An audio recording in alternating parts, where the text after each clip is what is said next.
Okay guys, good evening everybody, good evening. सभी देवियों, सज्जनों, भाइयों, बहनों, मित्रों, सभी को मेरी तरफ से वेरी वेरी गुड इवनिंग। सभी लोग सबसे पहले मुझे बताएंगे क्या आप सब मुझे लाइव देख सकते हैं? Am I visible, audible? सभी लोग क्या क्लियरली देख सकते हैं मुझे? सभी का बहुत बहुत स्वागत आज की इस क्लास में। हमारे accounting standards premier league for January 2025 की शुरुआत करेंगे आज हम। और ये accounting standards premier league January 2025 का हमारे लिए बहुत जोरदार एक सेशन होने वाला है, बहुत जोरदार एक सीरीज होने वाली है रादर, जिसमें हम हमारे सिलेबस के जो मोस्ट इंपॉर्टेंट अकाउंटिंग स्टैंडर्ड्स है उनको रिवाइज करेंगे।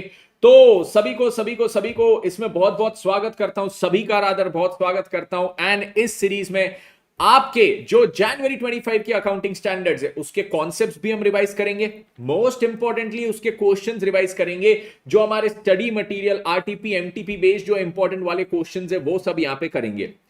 हम इसमें कोई टाइम की कमी का नहीं सोचेंगे कि भाई हमारे पास टाइम इतना ही है, या फिर 20 दिन में हमने सब खत्म कर देना है पढ़ के, या फिर हमने 15 दिन में सब खत्म कर देना है तो 15 दिन में सब निपटा दो। हम यहां पे शिद्दत से ये रिवीजन हमारा चलने देंगे, राइट। फोकस ये रहेगा कि जितनी चीज यहां पे कवर करे, इन डेप्थ कवर करे, जितनी चीज कवर करे जोरदार तरीके से कवर करे, और जितनी चीज यहां पे हम कवर करें उससे आप लोग के दिमाग में सारी चीजें बहुत अच्छे से जाए। कौन से अकाउंटिंग स्टैंडर्ड्स हम यहां पे कवर करेंगे? तो हम जो यहां पे अकाउंटिंग स्टैंडर्ड्स आपके साथ कवर करने वाले हैं उसमें आज जैसे आप देखोगे AS 16 है। अगले 4-5 दिन के भी अकाउंटिंग स्टैंडर्ड्स आपको यहां पे दिख रहे होंगे कि मैंने कुछ कुछ सेशंस क्रिएट किए हैं। अब मैं आपको बता दूं कि सबसे पहले तो हम लोग जो जो अकाउंटिंग स्टैंडर्ड्स यहां पे कवर करेंगे वो कौन से रहेंगे, वो एक बार मैं आपको लिख के यहां पे बता देता हूं कि हम लोग कौन से अकाउंटिंग स्टैंडर्ड्स कवर करते रहेंगे। तो सर अगर हम यहां पे बात करें, सबसे पहले हमारा AS 16 आज कवर हो रहा है, तो AS 16 हम यहां पे करेंगे। AS 16 के बाद AS हमारा 19 यहां पे होगा। AS 19 के बाद हम यहां पे AS 28 करेंगे। AS 28 के बाद हमको AS 25 भी यहां पे करना है। AS 25 के साथ साथ AS 9 भी यहां पे करना है। फिर साथ साथ AS 7 भी यहां पे करना है। फिर सर और कौन से आप यहां पे कराओगे? तो पहले स्टार्टिंग में इतने अकाउंटिंग स्टैंडर्ड से शुरुआत करूंगा एंड इवेंचुअली आपको आगे भी और करवाते जाऊंगा। सर इसके साथ साथ हमको अगर चैप्टर्स भी रिवाइज करना है तो उस चीज का भी टेंशन मत लेना। चैप्टर्स के रिवीजन सबसे पहले मैं आपको बता दूं, कुछ कुछ तो ऑलरेडी है। अगर आपको आज के आज ही चैप्टर्स का पूरा रिवीजन करना है तो चैप्टर्स का काफी सारे रिवीजन कंटेंट आपके एग्जाम पॉइंट ऑफ व्यू से मेरे नाम से ऑलरेडी आपको यूट्यूब पे मिल जाएगा। बट आपको अगर वो लाइव करना है तो इवेंचुअली जैसे जैसे हम रिवीजन के साथ आगे बढ़ते जाएंगे चैप्टर्स भी रिवाइज करेंगे, जिसमें हमारा बायबैक आ जाता है, फाइनेंशियल स्टेटमेंट्स ऑफ कंपनीज आ जाता है। मैं कंसोलिडेशन अमेल्गमेशन को भी चैप्टर्स के तौर से ट्रीट करता हूं क्योंकि उसके क्वेश्चंस, कैश फ्लो के क्वेश्चंस बहुत बड़े होते हैं, बहुत इन डेप्थ उसमें जाना पड़ता है। तो ये सारी चीजों को चैप्टर्स के तौर से ही कवर करता हूं, राइट। तो ये सारी चीजें हम चैप्टर्स में ही लेंगे। ब्रांच अकाउंट्स हो गया, तो इवेंचुअली सारी चीजें हमारी होती जाएंगी।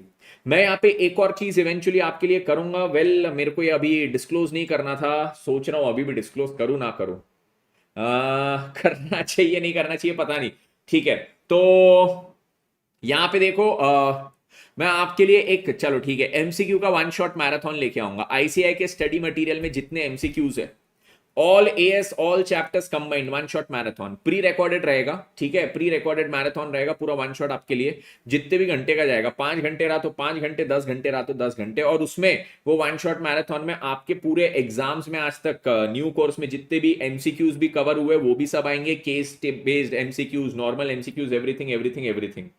तो वो पूरे जितने हमारे स्टडी मटेरियल्स में जितनी चीजें दी है, सारे एमसीक्यूज आपके वो वन शॉट मैराथन में यहाँ पे कवर होंगे, राइट। तो वो भी चीज आपके लिए यहाँ पे प्लान्ड है, ठीक है। यस, तो इतना ये अभी यहां से लेके आपके जनवरी 25 अटेम्प्ट तक धीरे धीरे धीरे धीरे करके एक एक चीज यहाँ पे होगी। ओके सर, आपका यहाँ पे कुछ नक्शा हुलिया अलग दिख रहा है पीछे सर। एक्चुअली वो ग्रीन स्क्रीन वाला नहीं है, तो जो नॉर्मल बैकग्राउंड है वो नॉर्मल बैकग्राउंड ही दिख रहा है। मेरे को अभी थोड़ी ऐसी इच्छा है कि भैया नॉर्मल बैकग्राउंड रख के पढ़ाओ, क्या जा रहा है।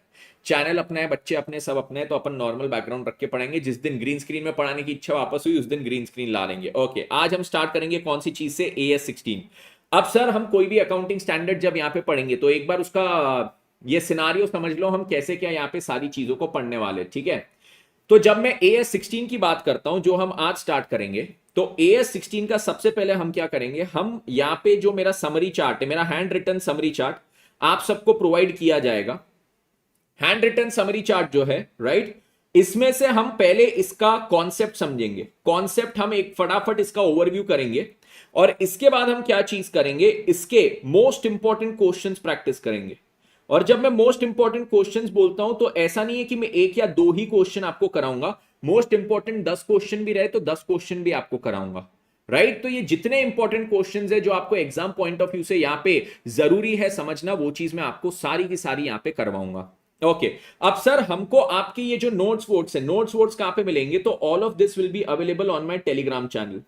All of this will be available where on my Telegram channel, जिसकी लिंक मैं अभी यहां पे पहले तो पिन कर देता हूं वो लिंक, ठीक है, वो पिन कर देता हूं। एंड वो पिन करूंगा तो आप लोग को बहुत मदद हो जाएगी वहां से। वो टेलीग्राम चैनल पे मैंने ऑलरेडी ये नोट्स तो हमारे अपलोड कर दिए हैं, just give me a moment. मेरे को यूट्यूब पे अल्टीमेट सीए के आईडी से बस उसके लिए लॉगिन करना पड़ेगा, ठीक है, हो गया लॉगिन। फिर उस पर कमेंट करना पड़ेगा।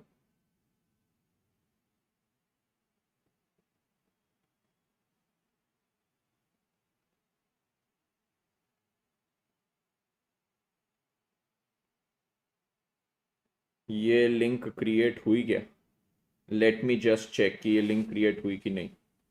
नहीं, एक सेकंड रुक जाइए।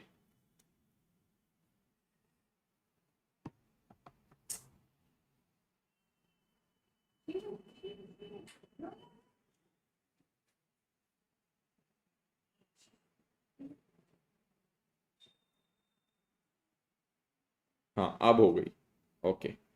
इसको पिन कर देता हूं ये मैसेज को, ठीक है, इसको पिन कर देता हूं। यस, ये जो पिन कमेंट है, ओके, यहाँ पे मेरा नेफ्यू आया है मिलने मेरे से, ओके, चलो आए आजा आजा आजा आजा, मेरे नेफ्यू के भी आप सबको दर्शन करा देता हूँ। आ जाओ आ जाओ आ जाओ आ जाओ, Shiv ji Shiv ji Shiv ji is over here. Okay, so I have my nephew over here with me. Before we start this session, everybody से हाई टू शिवाय, शिवाय से hi to everybody. Shivay see, जो कैमरा कैमरा जो कैमरा हाय कह दे बद्दा ने हाय कह दे। ओके चलो जाओ नानी साथ, ओके चल bye bye bye bye okay चलिए चलिए, तो अब हम लोग स्टार्ट करते हैं हमारे आज के इस सेशन के साथ। Okay let's start with today session AS16। अब यहां पे आप लोग जाते हो, जो मैंने टेलीग्राम चैनल की लिंक आपको पिन करके दिया हूं, उस लिंक पे मैंने ऑलरेडी AS16 का समरी चार्ट भी डाल दिया हूं। मैंने उस पे ऑलरेडी AS16 के हमारे क्वेश्चंस जो यहां पे हम करने वाले हैं वो क्वेश्चंस की शीट भी डाल दिया हूं, पहले उसको सभी लोग डाउनलोड कर लीजिए। डाउनलोड करने के बाद हम यहां से स्टार्ट करेंगे। सर आप गुजराती हो? यस मैं गुजराती हूं। ओके चलो चलो चलो, तो let's start let's start let's start. अब यहाँ पे एक मिनट मेरे को दीजिए, मुझे खाली अपना समरी चार्ट यहाँ पे ओपन करना है आप सबके सामने।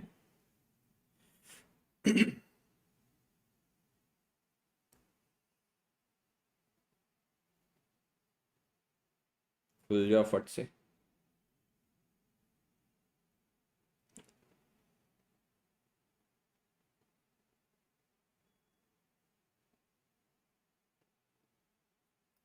ओके परफेक्ट, चलो। So everybody, if you guys are ready to start with AS16 now, give me a quick yes sir। सभी लोग फटाक से एक बार yes sir मेरे को बोल दीजिए, तो हम लोग यहाँ पे स्टार्ट करते हैं। सर डाउनलोड नहीं हो रहा सर, क्या दिक्कत जा रही है इसमें?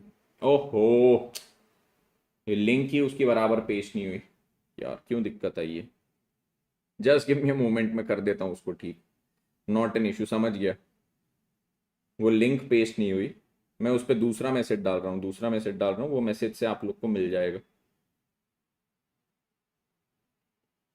AS16 क्वेश्चंस, ये पहले क्वेश्चंस की एक लिंक डाल दिया, ये लिंक पे जाइए आपको क्वेश्चंस मिल जाएंगे, दूसरी लिंक पे जाइए आपको समरी चार्ट मिल जाएंगे।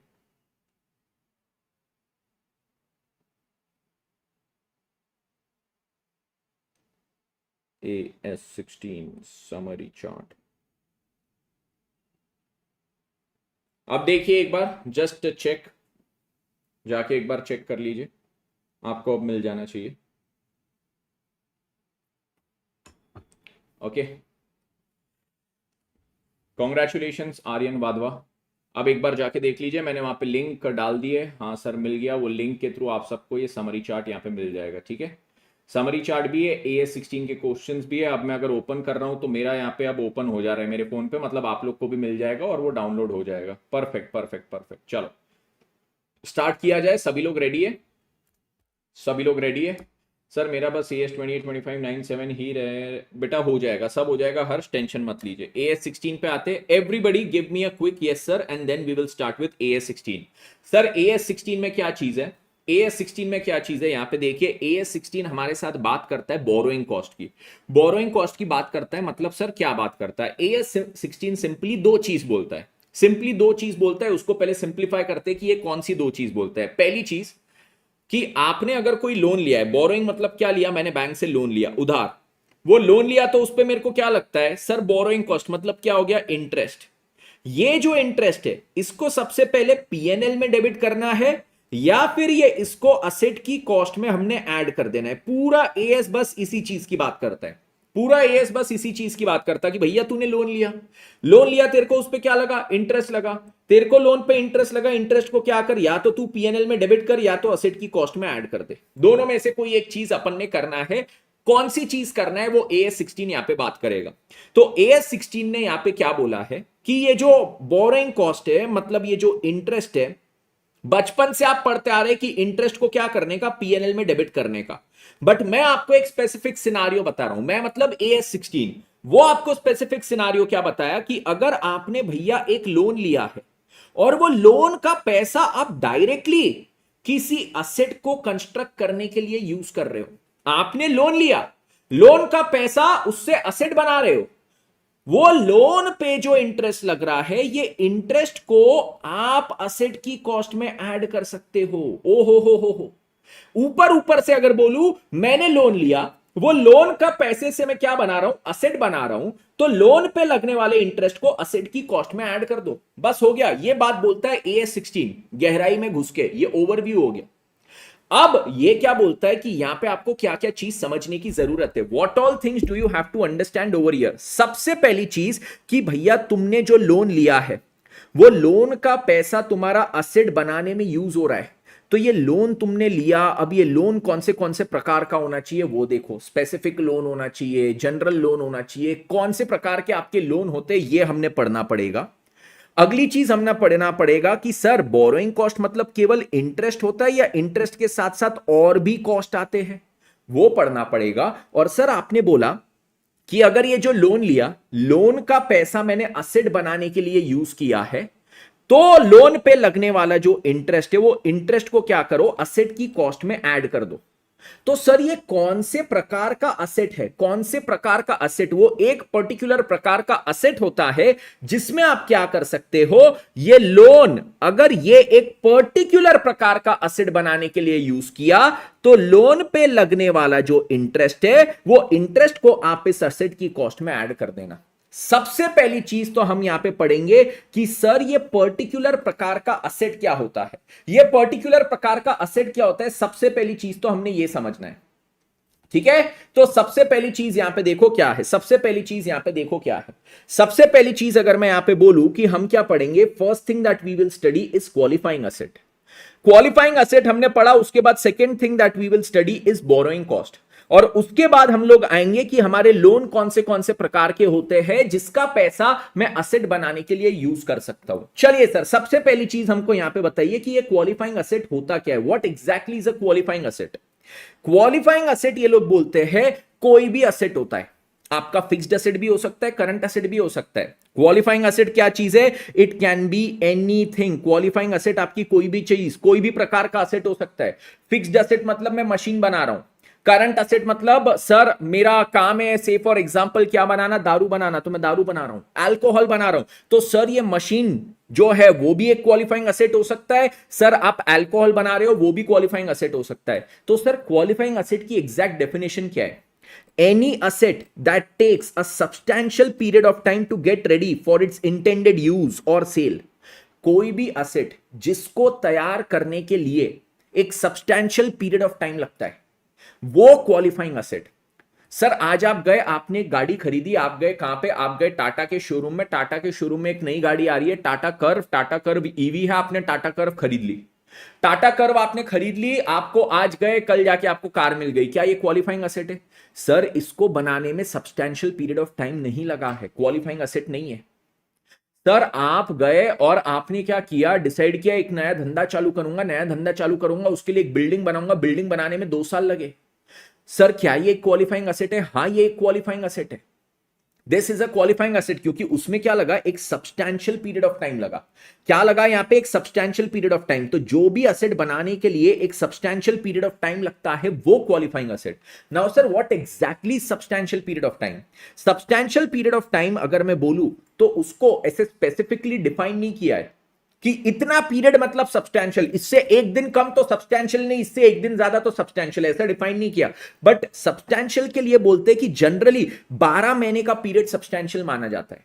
सब्सटैंशियल के लिए क्या बोला है? जनरली 12 महीने का पीरियड क्या है, सब्सटैंशियल माना जाता है। तो हमारा अगर कोई 12 महीने का पीरियड है ना, कोई असेट को बनने में 12 महीने का लगभग लगभग पीरियड लग रहा है, तो वो सब्सटैंशियल पीरियड ऑफ टाइम लग रहा है वो असेट को बनने के लिए, और वो असेट को क्वालिफाइंग असेट माना जाएगा।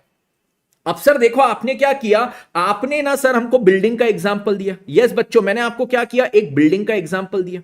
अब अगर मैंने आपको बिल्डिंग का एग्जांपल दिया है, बिल्डिंग क्या है, मैं अपने फैक्ट्री के पर्पस से बना रहा हूं। फैक्ट्री के पर्पस से मतलब बिल्डिंग मेरा क्या हो गया सर, बिल्डिंग मेरा यहां पे फिक्स्ड असेट हो गया। आपने बोला सर इसको सब्सटैंशियल पीरियड ऑफ टाइम लग रहा है, तो ये क्या हो गया, ये आपका क्वालिफाइंग असेट हो गया। बट सर बिल्डिंग क्या है, बिल्डिंग में ना आप अपार्टमेंट वगैरह जो बना रहे हो, अपार्टमेंट को बेचने वाले हो, मतलब बिल्डिंग आपके लिए क्या हो गया, बिल्डिंग आपकी इन्वेंटरी हो गई। ये बिल्डिंग में जितने भी अपार्टमेंट्स है वो आपकी इन्वेंटरी हो गई। आपके लिए अब ये फिक्स्ड असेट नहीं है, आपके लिए अब ये क्या है, अब ये करंट असेट है। तो क्या करंट असेट भी आपका क्वालिफाइंग असेट हो सकता है? हां सर, करंट असेट को भी अगर सब्सटैंशियल पीरियड ऑफ टाइम लग रहा है तो वो भी करंट क्वालिफाइंग असेट हो सकता है। तो यहां पे ये चीज इंपॉर्टेंट नहीं है कि वो फिक्स्ड असेट हो या करंट असेट हो, कोई भी असेट जिसको सब्सटैंशियल पीरियड ऑफ टाइम लगता है वो मेरा क्वालिफाइंग असेट होता है। यस, तो ये सबसे पहले क्या देखता है कि क्या आप जो असेट की बात कर रहे हो क्वालिफाइंग असेट है क्या। अगर क्वालिफाइंग असेट है नहीं तो AS 16 की बात उठेगी नहीं। तो सबसे पहली चीज हमको इस AS में जो देखना पड़ता है that is whether your asset is a qualifying asset. Sir तो मतलब हमने क्या किया, हमने बोरोइंग की, मतलब लोन लिया, हमने बैंक से लोन लिया, हम HDFC बैंक गए, HDFC बैंक से हमने कार लोन लिया, वो लोन से कार लोन है तो ऑब्वियसली मैंने जाके एक कार खरीद लिया। हाँ सर आपने जाके कार खरीदी, बट सर ये जो कार आपने खरीदी क्या इसको बनने में सब्सटैंशियल पीरियड ऑफ टाइम लग रहा है? ना ना ना ना ना, सब्सटैंशियल पीरियड ऑफ टाइम नहीं लग रहा है। तो क्या AS 16 मेरा वो कार खरीदने पे जो लोन है उस पर अप्लाई होगा? सर कार क्वालिफाइंग असेट ही नहीं है। कार अगर क्वालिफाइंग असेट नहीं है तो उस पे जो लोन, उसके लिए जो लोन लिया है क्या वो यहां पे AS 16 के अंदर कवर हो रहा है? कवर ही नहीं हो रहा है। ये पॉइंट सबके दिमाग में बात गई, ये पॉइंट सबके दिमाग में बात गई। Everybody clear with this? Everybody clear with this? Yes sir. तो हमने क्या किया है, यहां पे हमने लिया है एक लोन। लोन किस चीज के लिए लिया है? क्वालिफाइंग असेट के लिए। तब जाके मेरा AS 16 का मुद्दा उठेगा, नहीं तो AS 16 का मेरा मुद्दा उठने ही नहीं वाला है। Everybody clear with this? Everybody clear with this? ठीक है, यस सर। अब सर क्वालिफाइंग असेट की जब आपने बात की, क्वालिफाइंग असेट में आपने ये भी बताया फिक्स्ड असेट करंट असेट दोनों का मुद्दा नहीं उठता है, केवल सब्सटैंशियल पीरियड ऑफ टाइम का मुद्दा उठता है। फिक्स्ड हो, करंट हो, कुछ भी हो चलता है। अब सर इसमें एक और डाउट आता है, मैंने सर वो टाटा की जो नई कार आ रही है टाटा कर्व, वो मैंने ऑर्डर किया कि मेरे को चाहिए, मैंने बुकिंग करवाई, टाटा वालों ने बोला कि आपको भैया 14 महीने बाद मिलेगी, बहुत लंबी वेटिंग है, 14 मंथ्स बाद आपको मिलेगी। तो 14 मंथ्स का क्या है इसमें वेटिंग पीरियड है, 14 मंथ्स वेटिंग पीरियड दिया मेरे को इन्होंने टाटा कर्व इस कार के लिए। तो सर अगर आपको 14 मंथ्स का वेटिंग पीरियड इन्होंने यहां पे दिया है, तो सर 14 मंथ्स के वेटिंग पीरियड होने से क्या अब वो मेरा क्वालिफाइंग असेट बन जाएगा? सर देखो देखो देखो, क्वालिफाइंग असेट का डेफिनेशन क्या था, उसको तैयार होने में any asset that takes a substantial period of time to get ready, उसको तैयार होने में, उसको बनने में क्या सब्सटैंशियल पीरियड ऑफ टाइम लग रहा है, उसको बनने में क्या 12 महीने लग रहे हैं। सर मेरे को 14 मंथ्स का अगर वेटिंग पीरियड दिया तो क्या 14 महीने वो लोग मेरी गाड़ी बना रहे हैं क्या? सर 14 महीने में तो वो लोग 14 लाख गाड़ियां बना देंगे, मेरी गाड़ी तो हार्डली सर 2-3 दिन में बन जाएगी। ठीक है, तो मेरी गाड़ी बनाने को 14 महीने नहीं लग रहा है, तो गेट रेडी होने के लिए क्या 14 महीने लग रहा है क्या? नहीं सर, गेट रेडी के लिए कोई सब्सटैंशियल पीरियड नहीं लग रहा है इनको, ना ना ना ना ना, तो क्वालिफाइंग असेट मेरा नहीं होगा, that will not be A qualifying asset. Okay sir, गया दिमाग में? यस सर, गया दिमाग में। तो सबसे पहली चीज क्वालिफाइंग असेट हमारा होना चाहिए। दूसरी चीज क्या होना चाहिए सर? दूसरी चीज जो अब मेरे को समझना जरूरी है, बोरोइंग कॉस्ट क्या होता है? What is borrowing cost? Sir simple भाषा में आपने हमको समझाया, बोरोइंग कॉस्ट मतलब मेरा होता है इंटरेस्ट कॉस्ट। बोरोइंग कॉस्ट मतलब क्या होता है? It is interest cost. But ये टेक्निकली इंटरेस्ट कॉस्ट के साथ इसमें और चीजें आती है। बोरोइंग कॉस्ट में एक आता है इंटरेस्ट और दूसरे अदर कॉस्ट भी आते हैं इंटरेस्ट के साथ साथ। अब ये एमसीक्यू में भी आपको पूछा जा सकता है कि कौन सी चीजें आपकी बोरोइंग कॉस्ट है। तो सर एक तो मेरा इंटरेस्ट हो गया and other cost. Other cost में अब क्या चीज आ गया? Discount and premium on borrowings. Sir आपने बोरोइंग्स किया, उस पे आपको डिस्काउंट एंड प्रीमियम लग रहा है। सर मतलब क्या? अब देखो, बोरोइंग्स मतलब हो गया डिबेंचर्स। मैंने डिबेंचर्स इशू किए, ठीक है? यस सर, आपने क्या किया? डिबेंचर्स इशू किया। ये जो आपने डिबेंचर्स इशू किया है ना, ये डिबेंचर आपने डिस्काउंट पे इशू किया। सर 100 रुपए का डिबेंचर है, मैंने उसको 98 पे इशू किया, डिस्काउंट पे इशू किया, तो जो डिस्काउंट है वो भी मेरा बोरोइंग कॉस्ट। ये बोरो करने का कॉस्ट लग रहा है ना, 100 रुपए की लाइबिलिटी क्रिएट हो रही, बट मेरे पास पैसा कितना आ रहा? 98 रुपीज, क्योंकि 2 रुपए का डिस्काउंट है, तो कॉस्ट इनकर कर रहा हूं ना मैं 2 रुपए का। That is a borrowing cost. ये डिबेंचर को रिडीम कर रहा हूं, 100 रुपए का डिबेंचर 105 में 5 रुपए एक्स्ट्रा दे रहा हूं। लाइबिलिटी 100 की थी, रीपे 105 कर रहा हूं, तो 5 रुपए एक्स्ट्रा जो गया वो भी कॉस्ट है, उसको भी बोरोइंग कॉस्ट बोलेंगे। तो discount and premium on borrowings. But अगर यहां पे आपको बोले discount and premium on preference shares, preference shares भी रिडीम होते, तो प्रेफरेंस शेयर्स भी प्रीमियम में रिडीम हो सकते, तो क्या प्रेफरेंस शेयर पे जो प्रीमियम है वो बोरोइंग कॉस्ट में आएगा? नहीं सर, प्रेफरेंस शेयर हमारा क्या होता है? शेयर कैपिटल है। शेयर कैपिटल को क्या सच हम बोरोइंग में क्लासिफाई करते हैं क्या? बोरोइंग में नहीं सर, शेयर कैपिटल को हम बोरोइंग की तरह से क्लासिफाई नहीं करते। तो प्रेफरेंस शेयर कैपिटल पे मेरा जो चीज आएगा, प्रेफरेंस शेयर कैपिटल पे जो मेरा प्रीमियम आएगा, वो यहां पे इंक्लूड नहीं है। इन्होंने स्पेसिफिकली बोरोइंग्स लिखा है। AS 19 में हमने एक चीज पढ़े थे, finance charges on finance lease. Sir finance lease जो होती है उसमें क्या होता है? फाइनेंस लीज के जो इंस्टॉलमेंट्स पे करता हूं, वो इंस्टॉलमेंट्स में सर एक इंटरेस्ट का कंपोनेंट भी होता है। Sir AS 19 पढ़ाऊंगे? हाँ बच्चों, AS 19 भी आपको पढ़ाऊंगा। लिखवाया था क्या मैंने यहाँ पे? यस, AS 19 भी पढ़ाऊंगा। तो सर मेरा वो जो होता है क्या चीज, मेरा जो वहां पे होता है क्या क्या क्या क्या होता है मेरा? मैं फाइनेंस लीज की बात कर रहा था, भूल गया। हाँ, तो फाइनेंस लीज की बात कर रहा था। फाइनेंस लीज के जब मैं इंस्टॉलमेंट्स पे करता हूं, ये इंस्टॉलमेंट्स पे करने में मैं क्या करता हूं? वो इंस्टॉलमेंट में एक इंटरेस्ट का भी कंपोनेंट होता है, तो उसको हम बोलते हैं फाइनेंस चार्जेस। तो फाइनेंस चार्जेस भी जो होते हैं ना फाइनेंस लीज पे, वो भी मेरा बोरोइंग कॉस्ट माना जाता है। Even that is my borrowing cost. दूसरी चीज बोलते हैं commitment charges on borrowing. Sir आपने क्या किया? बैंक से लोन लिया, बैंक से लोन लिया, बैंक ने आपका लोन सैंक्शन किया, बैंक ने लोन सैंक्शन किया, साथ ही साथ आपको लगाया कमिटमेंट चार्जेस कि भैया देखो हमने आपको लोन दे रहा है, सैंक्शन किया है, मतलब हमारे कुछ फंड्स आपके नाम से ब्लॉक हो रहे हैं। We have made a commitment to you and for this commitment we will charge you। तो ये जो commitment charges on borrowings है, commitment charges on borrowings, वो भी मेरा borrowing cost में आएगा। लास्ट पॉइंट वेरी इंपॉर्टेंट, जिसपे आपको 5 मार्क का पूरा क्वेश्चन आ सकता है। Exchange difference on foreign currency borrowings to the extent they are an adjustment to the interest cost. क्या चीज यहां पे बोलते हैं? सभी लोग ध्यान से सुनना। एक्सचेंज डिफरेंस जो मेरा है काय पे? फॉरेन करेंसी बोरोइंग पे। फॉरेन करेंसी बोरोइंग अगर मैंने किए, फॉरेन करेंसी में पैसा बोरो किया, फॉरेन करेंसी में पैसा बोरो किया, उस पे जो एक्सचेंज डिफरेंस लग रहा है उसको भी आप बोरोइंग कॉस्ट मान सकते हो, but to a certain extent, to an extent they are an adjustment to interest cost. Sir इसका मीनिंग क्या है? ये अभी इस पे आपको सबसे पहला क्वेश्चन करवाता हूं, ठीक है? तो यहां पे बोला है एक्सचेंज डिफरेंस, आपका जो फॉरेन करेंसी बोरोइंग है, सिंपल भाषा में सर आपने 1 लाख US डॉलर का लोन लिया था। इस पे पूरा अभी क्वेश्चन करवा रहा हूं, बट एक बार इसको सिंप्लीफाई कर देता हूं। 1 लाख डॉलर का लोन लिया था सर, कब? 1 अप्रैल को। 1 अप्रैल को एक्सचेंज रेट क्या था? 80। आज आ गया ईयर एंड 31/3, एक्सचेंज रेट क्या हो गया? 85। ये लोन अभी भी मेरा आउटस्टैंडिंग है, लोन अभी भी पेएबल है। तो सर यहां पे देखो 1 लाख डॉलर का लोन जब लिया था 80 रुपए का लिया था, आज एक्सचेंज रेट 85 हो गया। तो अब देखो सर क्या हो गया? खाली फुकट मेरे पे 5 रुपए की लाइबिलिटी बढ़ गई। 5 रुपए का क्या हो गया? Exchange difference. अब आज अगर मैं इसको पे करने जाऊं तो मेरे को 1 लाख इंटू 85 इतने रुपीस पे करना पड़ेगा। ये 5 रुपए जो है that is the exchange difference. 1 lakh into 5 lakh रुपए का एक्सचेंज डिफरेंस है। ये जो एक्सचेंज डिफरेंस आ रहा है ना, इसको भी मैं क्या कर सकता हूं? बोरोइंग कॉस्ट कंसिडर कर सकता हूं टू अ सर्टेन एक्सटेंट। बोले कौन से extent, to an extent they are an adjustment to interest cost, वो इंटरेस्ट कॉस्ट में जितना एडजस्ट हो सकता है इंटरेस्ट कॉस्ट के नाम से उतना ही। सर इस पे क्वेश्चन कराओ तो सभी लोग आ जाओ। सबसे पहला क्वेश्चन मैं यहां पे इस चीज का करा रहा हूं, मेरे को एक बार क्वेश्चन यहां पे ओपन करने दो, just give me a moment. Questions के शीट मैं यहां पे ओपन कर लेता हूं आप सबके सामने।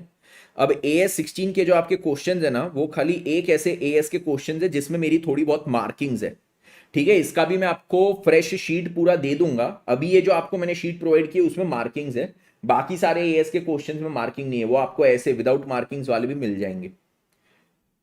तो ये अभी के लिए, आज के लिए बस थोड़ा सा चला लेना है ये 16 के questions,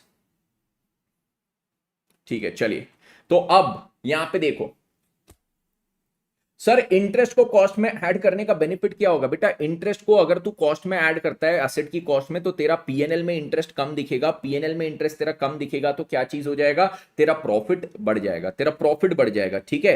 and if that cost is directly related, any cost that is directly related, हमने बचपन में पढ़ा था कि असेट को रेडी टू यूज करने से रिलेटेड अगर कोई कॉस्ट है तो उसको असेट की कॉस्ट में ऐड भी करना चाहिए। ये हमारा बचपन का अकाउंट्स का प्रिंसिपल भी था, ठीक है। ये हमारा बचपन का अकाउंट्स का प्रिंसिपल भी था। इसमें देखते हैं हम लोग कौन सा क्वेश्चन करेंगे।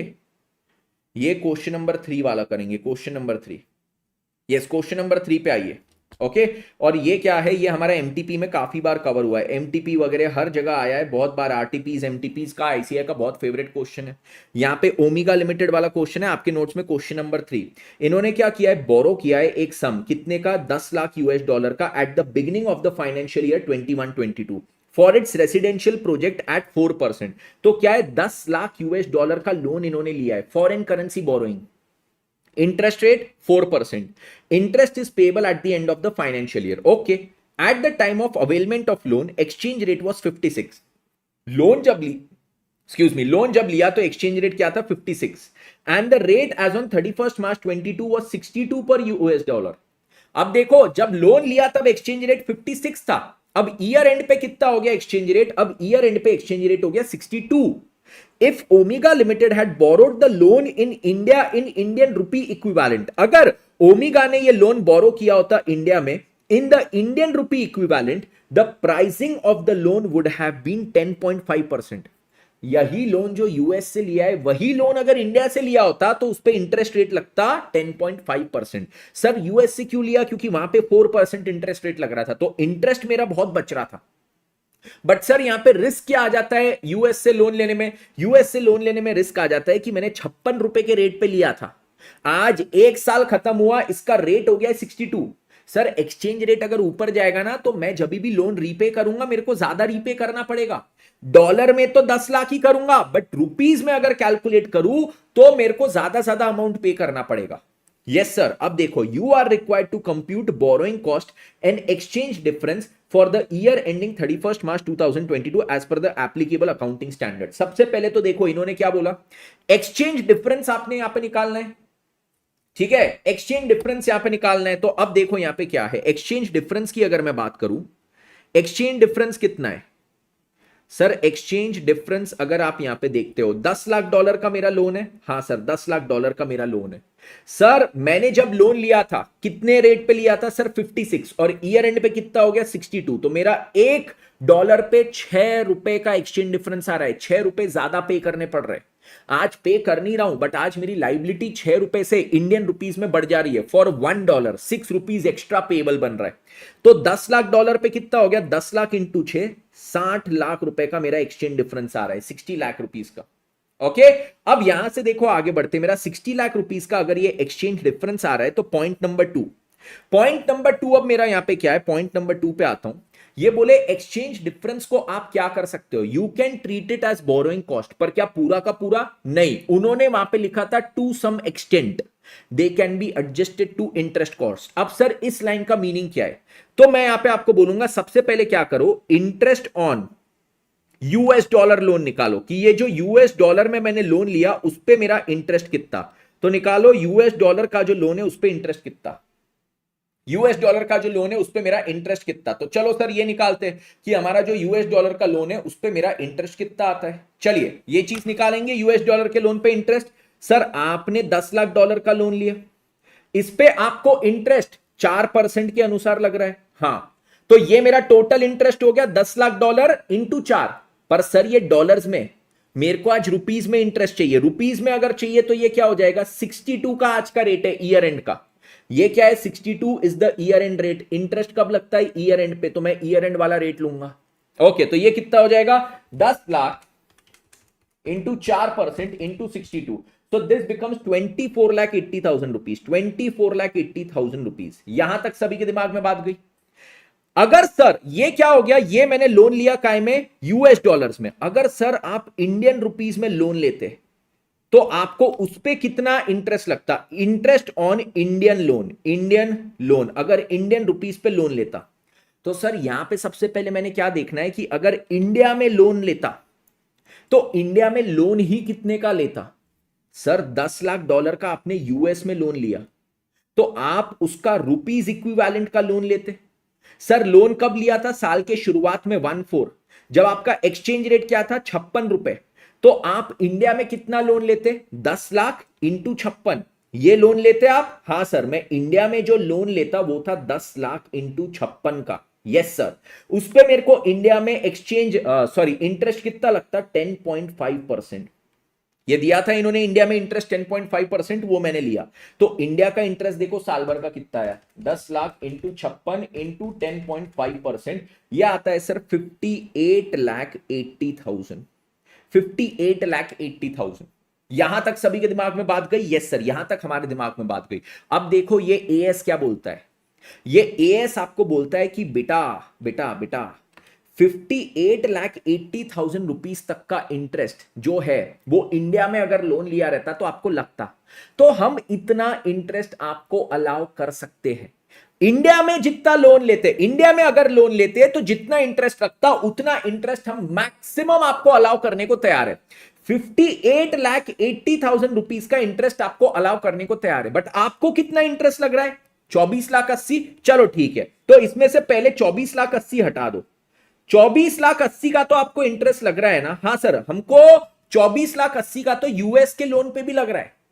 ये एएस क्या बोल रहा है, इतना इंटरेस्ट हम आपको मैक्सिमम अलाउ कर सकते हैं। मैक्सिमम अलाउ आपको अभी करंट इंटरेस्ट यूएस लोन पे कितना लग रहा है, current interest on US dollar loan कितना लग रहा है बताइए, 24,80,000। तो सर और इसके ऊपर कितना वो इंटरेस्ट मेरे को अलाउ कर सकता है, 58,80,000 माइनस 24,80,000, ये सर और 34 लाख रुपए का मेरे को इंटरेस्ट अलाउ कर सकता है। 34 लाख रुपए और अलाउ कर सकता है ये मेरे को इंटरेस्ट की तरह ट्रीट करने के लिए। तो सर 34 लाख रुपए काय में से, तो बोले ये जो एक्सचेंज डिफरेंस आया था ना 60 लाख रुपए का, उसमें से हम आपको ये 34 लाख रुपए बोरोइंग कॉस्ट मानने देंगे। राइट, 60 lakhs में से 34 lakhs we will allow you to treat as borrowing cost. और सर बचा हुआ क्या, तो मतलब सर आपने क्या बोले, ये 60 lakhs में से 34 lakhs जो है वो क्या मानने को अलाउ करेंगे, बोरोइंग कॉस्ट। और बचा हुआ क्या करेंगे, बोरोइंग कॉस्ट इतना हो गया, तो सर 60 माइनस 34 करो, सर 26 लाख। 26 लाख को हम क्या करेंगे, इसको एक्सचेंज डिफरेंस के तौर पे AS11 के तहत हम पीएनएल में डेबिट करेंगे। AS11 के तहत पीएनएल में डेबिट करेंगे। यस, ठीक है, ओके। तो देखो ये पॉइंट इन्होंने क्या बोला, ये पॉइंट एक बार वापस पढ़ना। सर ये पॉइंट में इन्होंने क्या बोला था, exchange difference on foreign currency borrowing. हमारा फॉरेन करेंसी बोरोइंग कितना था, $10 लाख। उस पे एक्सचेंज डिफरेंस कितना आ रहा था, 6। तो 10 लाख इंटू 6, हमारा टोटल एक्सचेंज डिफरेंस कितना था, 60 लाख रुपीस का। 60 लाख को क्या मानने देंगे, बोरोइंग कॉस्ट। बट उस पे एक लिमिटेशन लगाया, एक एक्सटेंट तक ही they are an adjustment to interest cost. Interest में जितना एडजस्ट कर पाओगे, ये एक्सचेंज डिफरेंस को आप इंटरेस्ट में जितना एडजस्ट कर पाओगे उतना ही। तो सर इंटरेस्ट में कितना एडजस्ट कर पा रहे हैं, तो मैंने बोला बेटा देखो इंडिया में अगर लोन लेते तो कितना इंटरेस्ट लगता, 58,80,000। यूएस में लोन लिए तो ऑलरेडी कितना इंटरेस्ट लग रहा है, 2480। तो 58,80,000 में से 2480 तो माइनस कर दो, और कितना इंटरेस्ट में हम एडजस्ट कर सकते हैं, 34 लाख। तो ये जो 60 लाख है ना, उसमें से आप 34 लाख को क्या मान सकते हो, बोरोइंग कॉस्ट मान सकते हो। बचा हुआ 26 लाख क्या हो जाएगा, उसको एक्सचेंज डिफरेंस मान के पीएनएल में डेबिट करना है एज पर AS11। ये गया सबके दिमाग में, everybody clear with this, everybody clear with this. ठीक है, डेली ये क्लास बेटा 1.5 घंटे की रहेगी, 8 से लेके 9:30 बजे तक, 8 से 9:30 बजे तक डेली 1.5 घंटे की ये क्लास रहेगी। ठीक है सर 60 लाख, अरे वंशिका जी 10 लाख इंटू 6, $10 लाख था, ₹6 का उसका एक्सचेंज डिफरेंस था, 6 was rupees, 10 lakh into 6 ₹60 lakh आ गया। हमारा डॉलर में 10 लाख था बेटा, ये जो था ये हमने निकाला एक्सचेंज डिफरेंस, तो ये 60 लाख क्या आ गया, रुपीज आ गया, 60 लाख इज रुपीज। आपने, आपके पास $10 लाख पड़े, वंशिका जी आपके पास $10 लाख पड़े, साल के शुरुआत में एक्सचेंज रेट 56 था, तो आपके पास साल के शुरुआत में रुपीज इक्विवेलेंट कितना हुआ, 56 लाख। साल के अंत में एक्सचेंज रेट 62 है, तो साल के अंत में आपके पास रुपीज इक्विवेलेंट कितना हुआ, 62 lakh.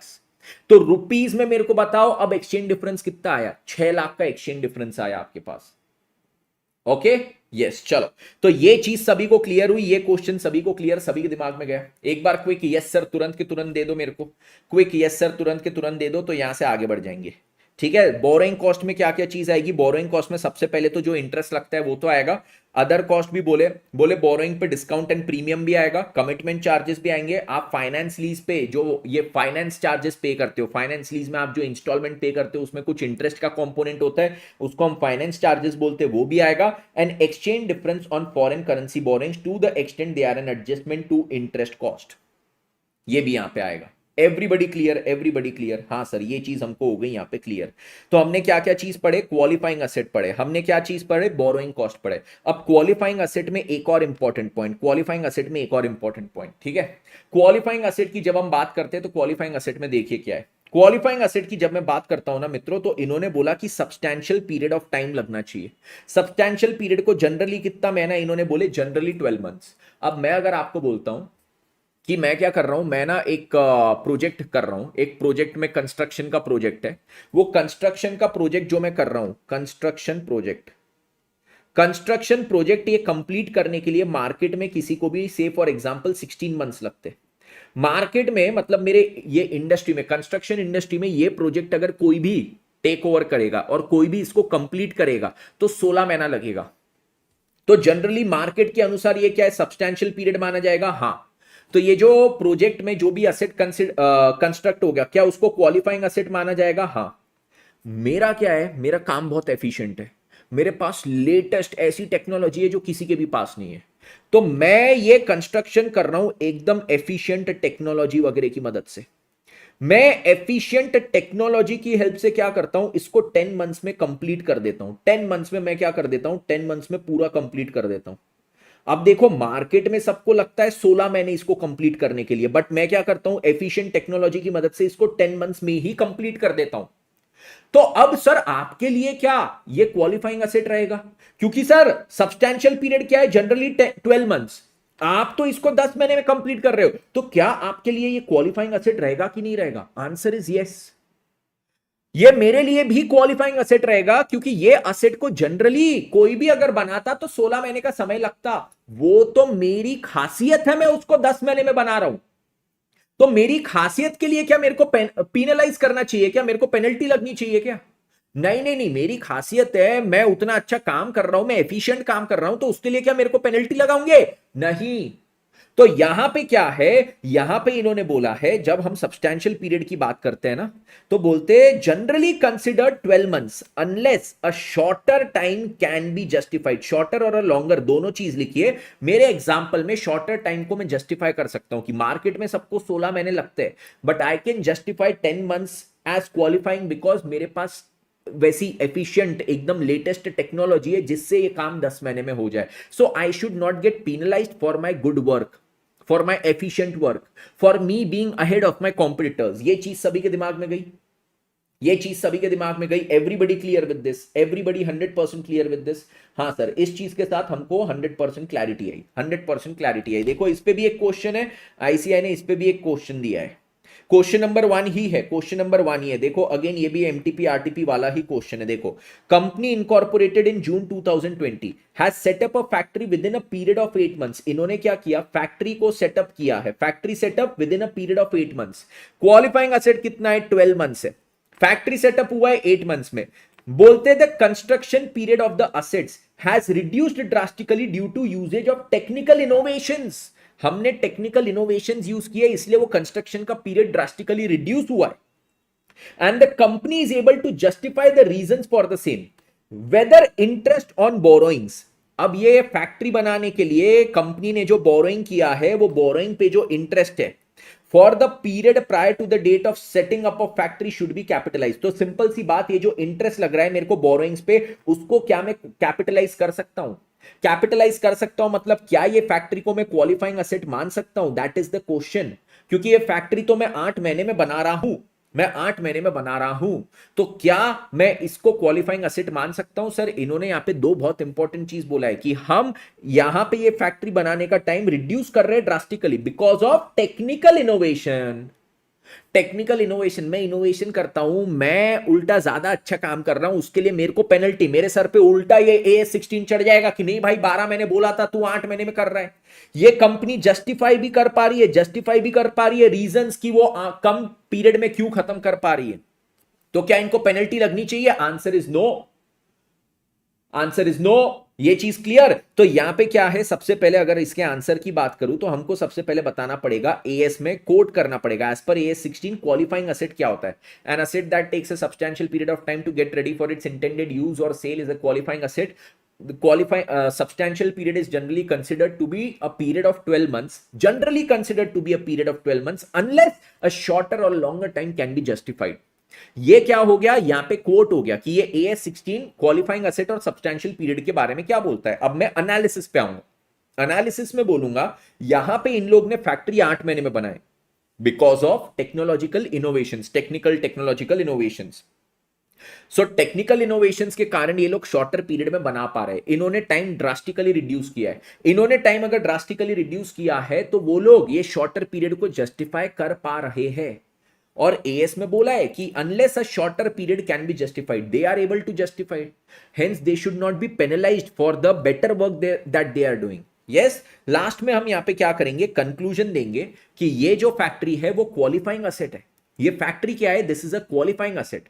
Factory is a qualifying asset और उसके लिए जो लोन्स बोरो किए थे उस पे जो इंटरेस्ट लग रहा था वो इंटरेस्ट को आप कैपिटलाइज कर सकते हो and you can add it to the cost of the qualifying asset.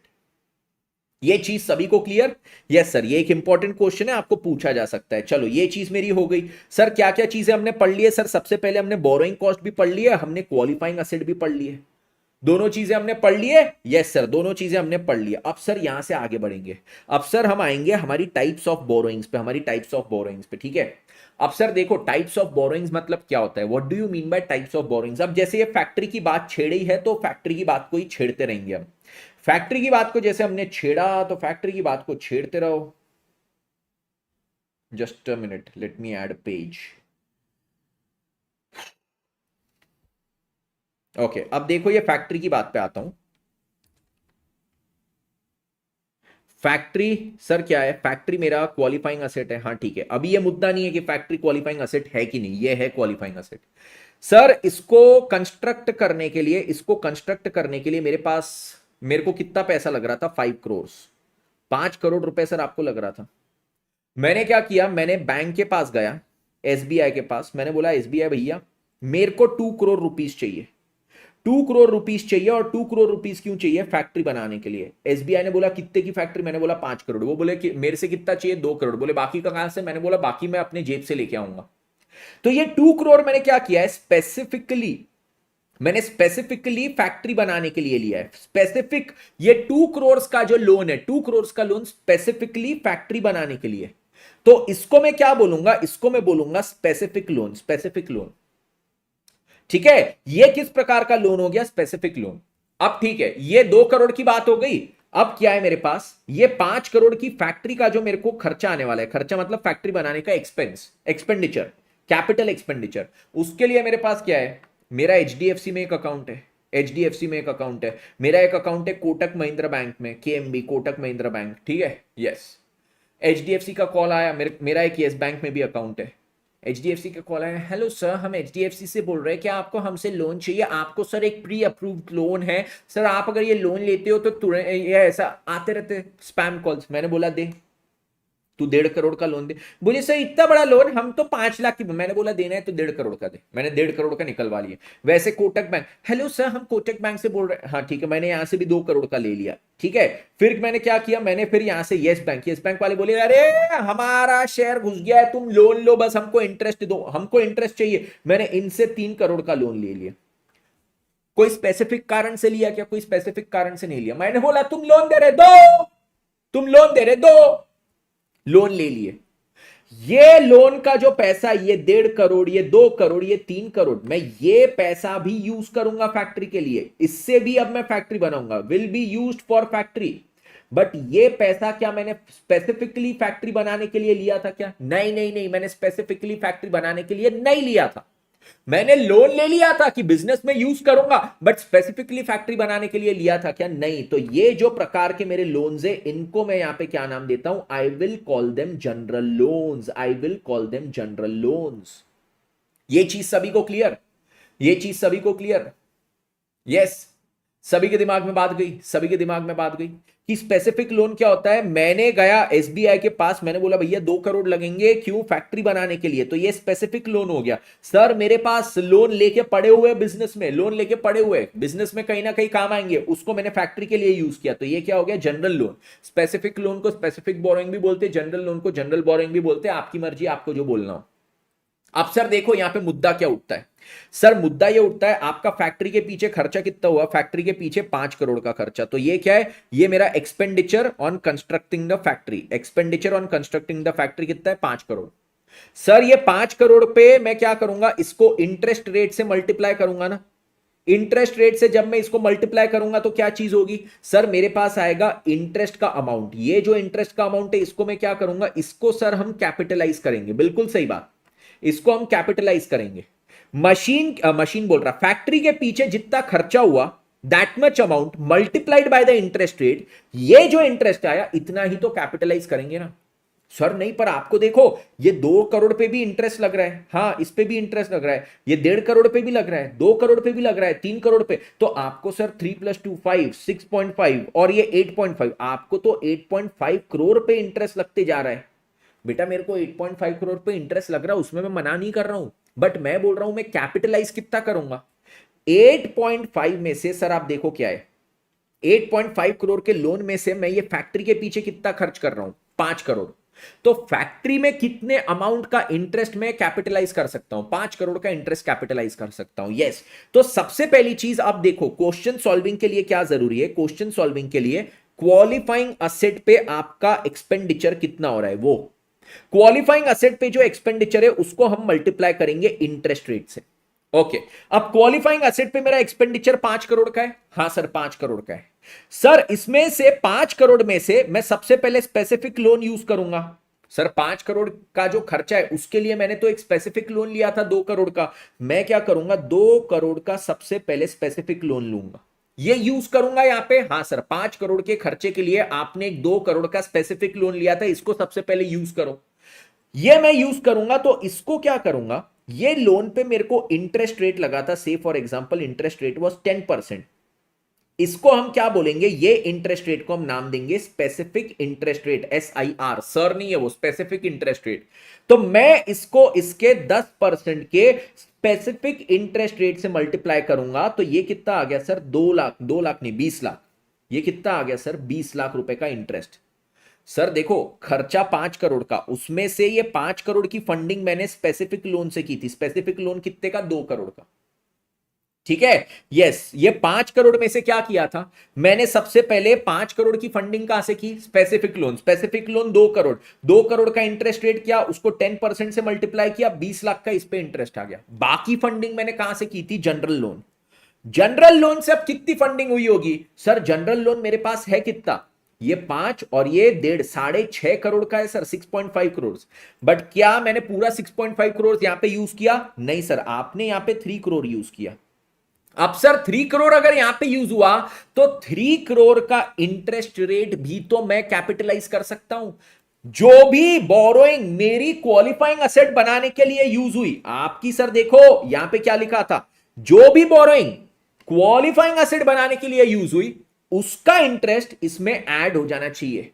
मैंने क्या यहां पे ऐसा लिखा था कि सर स्पेसिफिक बोरोइंग है, स्पेसिफिक लोन अगर यूज हुआ तो स्पेसिफिक लोन का केवल इंटरेस्ट आप यहां पे ऐड करोगे? नहीं सर, ऐसा नहीं लिखा था। आपने केवल लिखा जो भी बोरोइंग यूज हुई है। तो जो भी बोरोइंग में सर आपका स्पेसिफिक बोरोइंग भी आएगा और आपका जनरल बोरोइंग भी आएगा। पहले मैंने बोला 5 करोड़ का जो खर्चा हुआ उसमें से स्पेसिफिक बोरोइंग कितनी बची हुई, जनरल बोरोइंग यूज हुई। जनरल बोरोइंग का भी तो इंटरेस्ट रेट को यहां से मल्टीप्लाई करके उसका भी इंटरेस्ट निकालूंगा और वो भी कैपिटलाइज करूंगा। ये बात गई दिमाग में? अब सर यहां पे मुद्दा आता है, जनरल बोरोइंग आपने 3 करोड़ की यूज की ये असेट बनाने के लिए। हाँ सर, 3 करोड़ का इंटरेस्ट रेट क्या लेंगे? ये 1.5 करोड़ का इंटरेस्ट रेट था, से फॉर एग्जांपल 9%। ये 2 करोड़ का इंटरेस्ट रेट था 8%। और यस बैंक को तो मैंने बोला तेरे को लोन देना है तो तू दे, मेरे को तेरे से चाहिए नहीं, तेरे को लोन देने की गरज है, मेरे को लेने की गरज नहीं है। मैंने बोला तू 6% पे दे, 6% पे। बोले सर 6% बहुत कम हो गया, ये क्या है? मैंने बोला देना है तो दे, नहीं तो जा। अब देखो, 1.5 करोड़ का लोन 9% का था, 2 करोड़ का लोन 8% का था, 3 करोड़ का लोन 6% का था। ओके सर, अब ये 6.5 करोड़ का जो टोटल अमाउंट है उसमें से 3 करोड़ यहां पे यूज किया, उसको कौन से इंटरेस्ट रेट से मल्टीप्लाई करूं? तो यहां पे ये लोग बोलते हैं कि बेटा यहां पे आप क्या करोगे, वेटेड एवरेज इंटरेस्ट रेट लोगे। आप यहां पे क्या करोगे, वेटेड एवरेज इंटरेस्ट रेट लोगे। 3 crore into weighted average interest rate. Sir weighted average interest rate कैसे आता है देखना, how to calculate the weighted average interest rate. WAIR is the weighted average interest rate. मेरा 1.5 करोड़ का लोन है इंटू 9%, प्लस मेरा और कितना लोन है, 2 करोड़ का लोन है, ये कितना हो जाएगा, multiply by 8%। Yes sir, plus मेरा क्या है सर, प्लस मेरा यहां पे आ जाएगा 3 करोड़ का लोन है, मल्टीप्लाई बाय 6%। ये मेरा टोटल इंटरेस्ट हो गया। This is what, this is the total interest. इतना टोटल इंटरेस्ट लग रहा है जनरल लोन पे, divided by what, divided by the total loan. Total interest divided by total loan, बस यही तो करना है। टोटल लोन मेरा कितना है, 6.5 CR। सर देखो कितना आ गया अब ये 1.5 इंटू 9%, ये 13,50,000, 13,50,000। फिर 2 करोड़ पे 8% कितना हो जाएगा, ये हो जाएगा सर 2 करोड़ पे 8% 16 लाख। और सर फिर 3 करोड़ पे 6%, तो 3 इंटू 6%, ये कितना हो जाएगा सर, ये हो जाएगा 18 लाख। ये मेरा क्या हो गया सर, इतना total interest divided by the total loan. Total loan कितना है, 6 करोड़ 50 लाख, 6 करोड़ 50 लाख। ओके, तो अब देखो क्या है, 13 करोड़ 50 लाख, 50 लाख था, सॉरी 13,50,000, 13,50,000 प्लस 16 लाख प्लस कितना है 18 लाख। तो ये हो गया sir 47,50,000 divided by 6 crore 50 lakh. Sir कितना आया, 7.31%, 7.31% अप्रोक्सीमेट। ठीक है, 7.31% मेरा अप्रोक्सीमेट इंटरेस्ट रेट आता है, जो मैं अब यहां पे बोलूंगा वेटेड एवरेज इंटरेस्ट रेट है। तो सर अब यहां पे क्या होएगा, 3 करोड़ को मैं 7.31% से मल्टीप्लाई करूंगा, तो 3 इंटू 7.31% कितना आ जाता है, 21,93,000। तो अब मेरा 2 करोड़ का स्पेसिफिक लोन, उस पे 20 लाख का इंटरेस्ट, मेरा 3 करोड़ का जनरल लोन, उस पे 21,93,000 का इंटरेस्ट, मेरा टोटल इंटरेस्ट कितना आ गया सर, 41,93,000 का इंटरेस्ट आप क्या कर सकते हो, कैपिटलाइज कर सकते हो। How much interest can you capitalise, 41,93,000। ये चीज गई सबके दिमाग में? तो मेरे को क्या करना है सर, आपको अगर देखना है कि आपको इंटरेस्ट कितना कैपिटलाइज करना है, तो आप उसको कैसे निकालोगे सर, आपको देखना है क्वालिफाइंग असेट पे आपका टोटल एक्सपेंडिचर कितना हुआ, 5 करोड़। 5 करोड़ को सिंपल इंटरेस्ट रेट से मल्टीप्लाई कर दो, तो 5 करोड़ काय में से हुआ, उसके लिए सबसे पहले स्पेसिफिक लोन 2 करोड़ का यूज किया। 2 करोड़ को वो स्पेसिफिक लोन है तो स्पेसिफिक इंटरेस्ट रेट।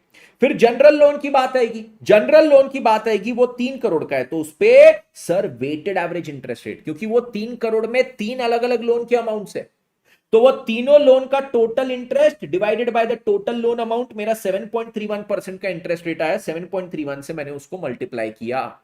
तो यहां पे मेरे पास आया कि मैं इतना इंटरेस्ट क्या कर सकता हूं, इतना जो इंटरेस्ट है उसको मैं यहां पे कैपिटलाइज कर सकता हूं, इतने इंटरेस्ट को मैं क्या करूंगा, कैपिटलाइज करूंगा। Everybody clear with this, 100% clear, 100% clear with this? गया दिमाग में, गया दिमाग में? यस। ये क्वेश्चन आपको एग्जाम में एज इट इज 8 मार्क्स का आ सकता है। सर क्या मजाक कर रहे हो? मजाक नहीं कर रहा हूं, सच्ची बता रहा हूं। ठीक है, इस पे मैं तुरंत के तुरंत आपको एक एग्जामिनेशन लेवल का क्वेश्चन भी करवा दूंगा, तुरंत के तुरंत, जिससे आपको एकदम ऐसे दिमाग के चक्षु खुल जाएंगे, सब मजा आएगा। That's my boy. ओके, तो इसमें कौन सा वाला क्वेश्चन करेंगे, ऐसा वाला क्वेश्चन। ये आईसीआई के स्टडी मटेरियल में है क्या? नहीं, ये वाला अभी नहीं, ये और एक थोड़ा लेवल ऊपर है, तो ये अभी से कराऊंगा तो थोड़ा सा वो कठिन हो जाएगा आपके लिए। क्वेश्चन थोड़ा एक लेवल नीचे है। अबे कहाँ है यार आईसीआई स्टडी मटेरियल में, रुको, आईसीआई के स्टडी मटेरियल पे जाने दो मेरे को। ICI board of studies advanced accounting, ये AS16 asset based accounting standards में आएगा, मॉड्यूल नंबर 2 में। मॉड्यूल नंबर 2 में जाता हूँ, असेट बेस्ड अकाउंटिंग स्टैंडर्ड्स, इसमें आएगा AS16 बोरोइंग कॉस्ट, इसमें क्वेश्चन होगा ये वाला। आ गया, यस। इलस्ट्रेशन नंबर 2 पे आओ, page number 5.120। Illustration number 2 page number 5.120, ये इस पे आइए। आ जाओ, पहले मेरे को पानी पीने दो, मेरे को भयंकर गर्मी हो रही है।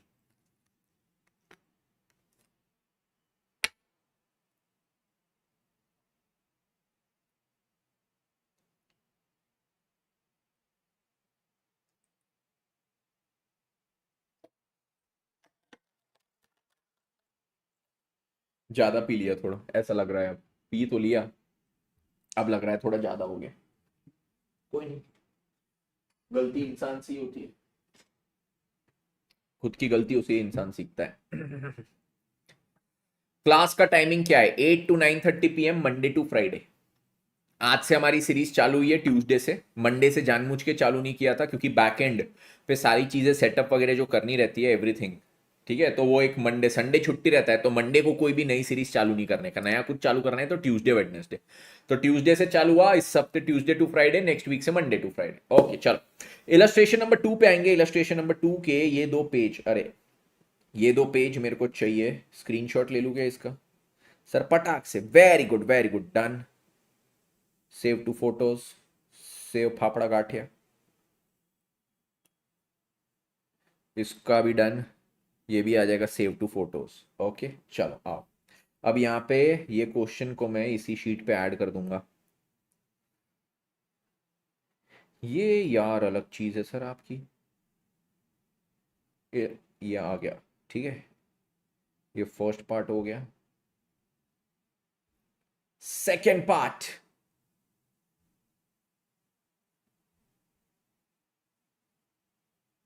परफेक्ट, चलो आ गया क्वेश्चन यहाँ पे। इलस्ट्रेशन नंबर 2, अब देखो इसमें क्या है। यहां पे बोलते हैं x limited began construction, x limited ने क्या किया, कंस्ट्रक्शन चालू किया है of a new building on 1 January 2021। It obtained 1 lakh, अरे बाप रे, इतना बड़ा loan, 1 lakh special loan. Special loan मतलब क्या हो गया? स्पेशल लोन मतलब क्या हो गया? स्पेशल लोन मतलब यहां पे हो गया specific loan, to finance the construction of the building on 1 January 21 at interest rate 10%। Companies other outstanding 2 non specific loans were, company के पास 2 नॉन स्पेसिफिक लोन भी थे, 5 लाख के और 9 लाख के थे, 11% और 13% पे। Expenditures that were made on the building project were as follows. अब देखो, expenditures that were made on the building project, जनवरी में 2 लाख, अप्रैल में 2.5 लाख, जुलाई में 4.5 लाख, दिसंबर में 1,20,000, इतना खर्चा हुआ था साल भर में बिल्डिंग बनाने के पीछे। सर ये बिल्डिंग बनाने के पीछे खर्चा हुआ मतलब क्या? बेटा अभी मैंने आपको एक चीज बताया। सर कौन सी चीज आपने हमको बताया? अब भी मैंने आपको बताया, मेरा क्वालिफाइंग एक असेट के पीछे जो खर्चा हो रहा है 5 करोड़। ये इन्होंने 5 करोड़ का एक साथ फिगर नहीं दिए, ये 5 करोड़ का एक साथ फिगर देने की जगह इन्होंने बोले साल में 4 अलग अलग दिन पे कुछ एक्सपेंस हुआ है। अच्छा तो सर इसमें भी कुछ ट्विस्ट आने की संभावना है? यस बच्चों, इसमें भी ट्विस्ट आने की संभावना है। वैसे यही क्वेश्चन मेरे नोट्स में भी था, मेरे को लगा मेरे नोट्स वाला थोड़ा टफ है तो आपको ये करवा देता हूं, कोई नहीं, चलो अब दोनों एक ही जैसे। तो अब यहां पे क्या है, जनवरी में आपका इतना खर्चा हुआ, अप्रैल में फिर खर्चा हुआ, जुलाई में फिर खर्चा हुआ और दिसंबर में आपका फिर खर्चा हुआ। ये खर्चा क्या है? Expenditure on the qualifying asset. तो इससे मेरे को क्या मिलेगा कि सर आपका क्वालिफाइंग असेट बनाने के पीछे आपका टोटल खर्चा कितना हुआ है, टोटल एक्सपेंस। तो मेरा टोटल एक्सपेंस कितना है देख लो सर, 2 लाख 4,50,000, ये 9 लाख हो जाएगा और ये 10,20,000 का आपका टोटल खर्चा हो रहा है। बिल्कुल सही बात, आपका टोटल खर्चा 10,20,000 का है। सर 10,20,000 का अगर मेरा टोटल खर्चा है, बट इसमें एक दिक्कत है, इसमें से कुछ खर्चा जनवरी में हुआ है, कुछ खर्चा अप्रैल में हुआ है, कुछ जुलाई में और कुछ दिसंबर में। सर तो इससे क्या फर्क पड़ रहा है? बेटा देखो, मैंने क्या करना था, मैंने ये चीज करनी थी कि मेरा क्वालिफाइंग असेट के पीछे जो भी खर्चा होता है, इसको मैंने काय से मल्टीप्लाई करना था? इसको सर आपने इंटरेस्ट रेट से मल्टीप्लाई करना था। बिल्कुल सही बात, मैंने इसको इंटरेस्ट रेट से मल्टीप्लाई करना था। इंटरेस्ट रेट जब मैं यहां पे बोलता हूं तो interest rate represents a period of 12 months. हाँ सर, तो सर ये जो फिगर है क्वालिफाइंग असेट के पीछे का खर्चा, even this should represent a period of 12 months. बिल्कुल सही बात, even this should represent a period of 12 months. But sir आपका क्वालिफाइंग असेट के पीछे का जो खर्चा है, does it represent the period of 12 months? ये 10,20,000 क्या 12 महीने को रिप्रेजेंट कर रहा है? Answer is no, no no no no no, answer is no. इसमें सर देखो, ये जनवरी में हुआ, फिर अप्रैल में, फिर जुलाई में, फिर दिसंबर में, तो ये 12 महीने के पीरियड को रिप्रेजेंट नहीं कर रहा है। तो मेरे को यहां पे क्या करना पड़ेगा, क्वालिफाइंग असेट के पीछे जो खर्चा हो रहा है वो 12 महीने का निकालना पड़ेगा, कि एक ऐसा फिगर जो पूरे 12 महीने का खर्चा हो। तो सर ये कैसे निकालेंगे? मैं यहां पे निकालूंगा मेरा weighted average expenditure. What will I calculate? I will calculate my weighted average expenditure. Weighted average expenditure कैसे निकालूंगा? सिंपल, यहां पे मेरे को फाइनेंशियल ईयर बोला है, building was completed by 31 December 2021, ठीक है, और following the principles prescribed as per AS 16 calculate the amount to be capitalise, ठीक है ठीक है ठीक है। और कंस्ट्रक्शन कब चालू हुआ? कंस्ट्रक्शन 1 जनवरी को चालू हुआ, ठीक है ओके। अब देखो जनवरी में कितना खर्चा है, जनवरी में 2 लाख का खर्चा हुआ। 2 लाख का जो खर्चा है, इसको मैं कितना पीरियड दूंगा सर? आपका जो यहाँ पे 2 लाख का खर्चा है, 2 लाख का खर्चा जनवरी से लेकर दिसंबर तक था, तो इसको मैं वेट दे दूंगा 12/12। अगला मेरा खर्चा क्या था सर? 2.5 लाख का। 2.5 लाख का खर्चा कब था? अप्रैल। तो इसको वेट कितना दे दूंगा? इसको मैं यहां पे वेट दे दूंगा 2,50,000 इंटू 9/12। उसके बाद अगली चीज क्या है? नेक्स्ट चीज मेरी यहां पे आ जाती है सर, अप्रैल के बाद जुलाई। जुलाई में 4,50,000 का खर्चा, सर इसको मैं वेट दे दूंगा 4,50,000 इंटू 6/12। और सर जो दिसंबर में मेरा खर्चा हो रहा है ये 1,20,000, इसको कितना वेट दूंगा? इसको दूंगा 1/12 का वेट। 1,20,000 इंटू 1/12। आईसीआई के सॉल्यूशन में फटाक से देख लो इसका आंसर क्या आ रहा है, इस पे टाइम वेस्ट नहीं करते, ठीक है। 9/12 हो गया, 12/12 9 6 और 1, तो इसका टोटल जो आ रहा है weighted average that is 6,22,500। Okay, तो ये जो वेटेड एवरेज एक्सपेंस आया 6,22,500, ये चीज सभी को समझा मैंने यहां पे क्या किया? Everybody clear with what I just did over here? Sir यहां पे आपने क्या चीज की है, आपको सर क्वालिफाइंग असेट के पीछे का खर्चा निकालना है। इन्होंने आपको खर्चा तो दिया है सर, बट खर्चा क्या पूरे साल का दिया? क्या नहीं, इन्होंने दिया कि साल में अलग अलग दिन पे, अलग अलग महीनों में आपने कितना कितना खर्चा दिया है, ये इन्होंने यहां पे दिया है। सर तो उससे क्या हुआ बेटा? उससे दिक्कत ये है कि ये जो मेरा एक्सपेंडिचर है, इसको मैंने इंटरेस्ट रेट से मल्टीप्लाई करना है। इंटरेस्ट रेट तो 12 महीने का रहेगा, तो मेरा खर्चा भी तो, ये खर्चा भी तो 12 महीने का फिगर रिप्रेजेंट करना चाहिए कि नहीं सर? एब्सोल्युटली यस, खर्चा भी 12 महीने का होना चाहिए। खर्चा मेरा यहां पे 12 महीने का अगर रहा, तो सर उसको मैं ये 12 मंथ्स के फिगर से मल्टीप्लाई कर सकता हूं। तो अब सर मेरे को 12 मंथ्स का खर्चा निकालना है, मतलब वेटेड एवरेज एक्सपेंडिचर।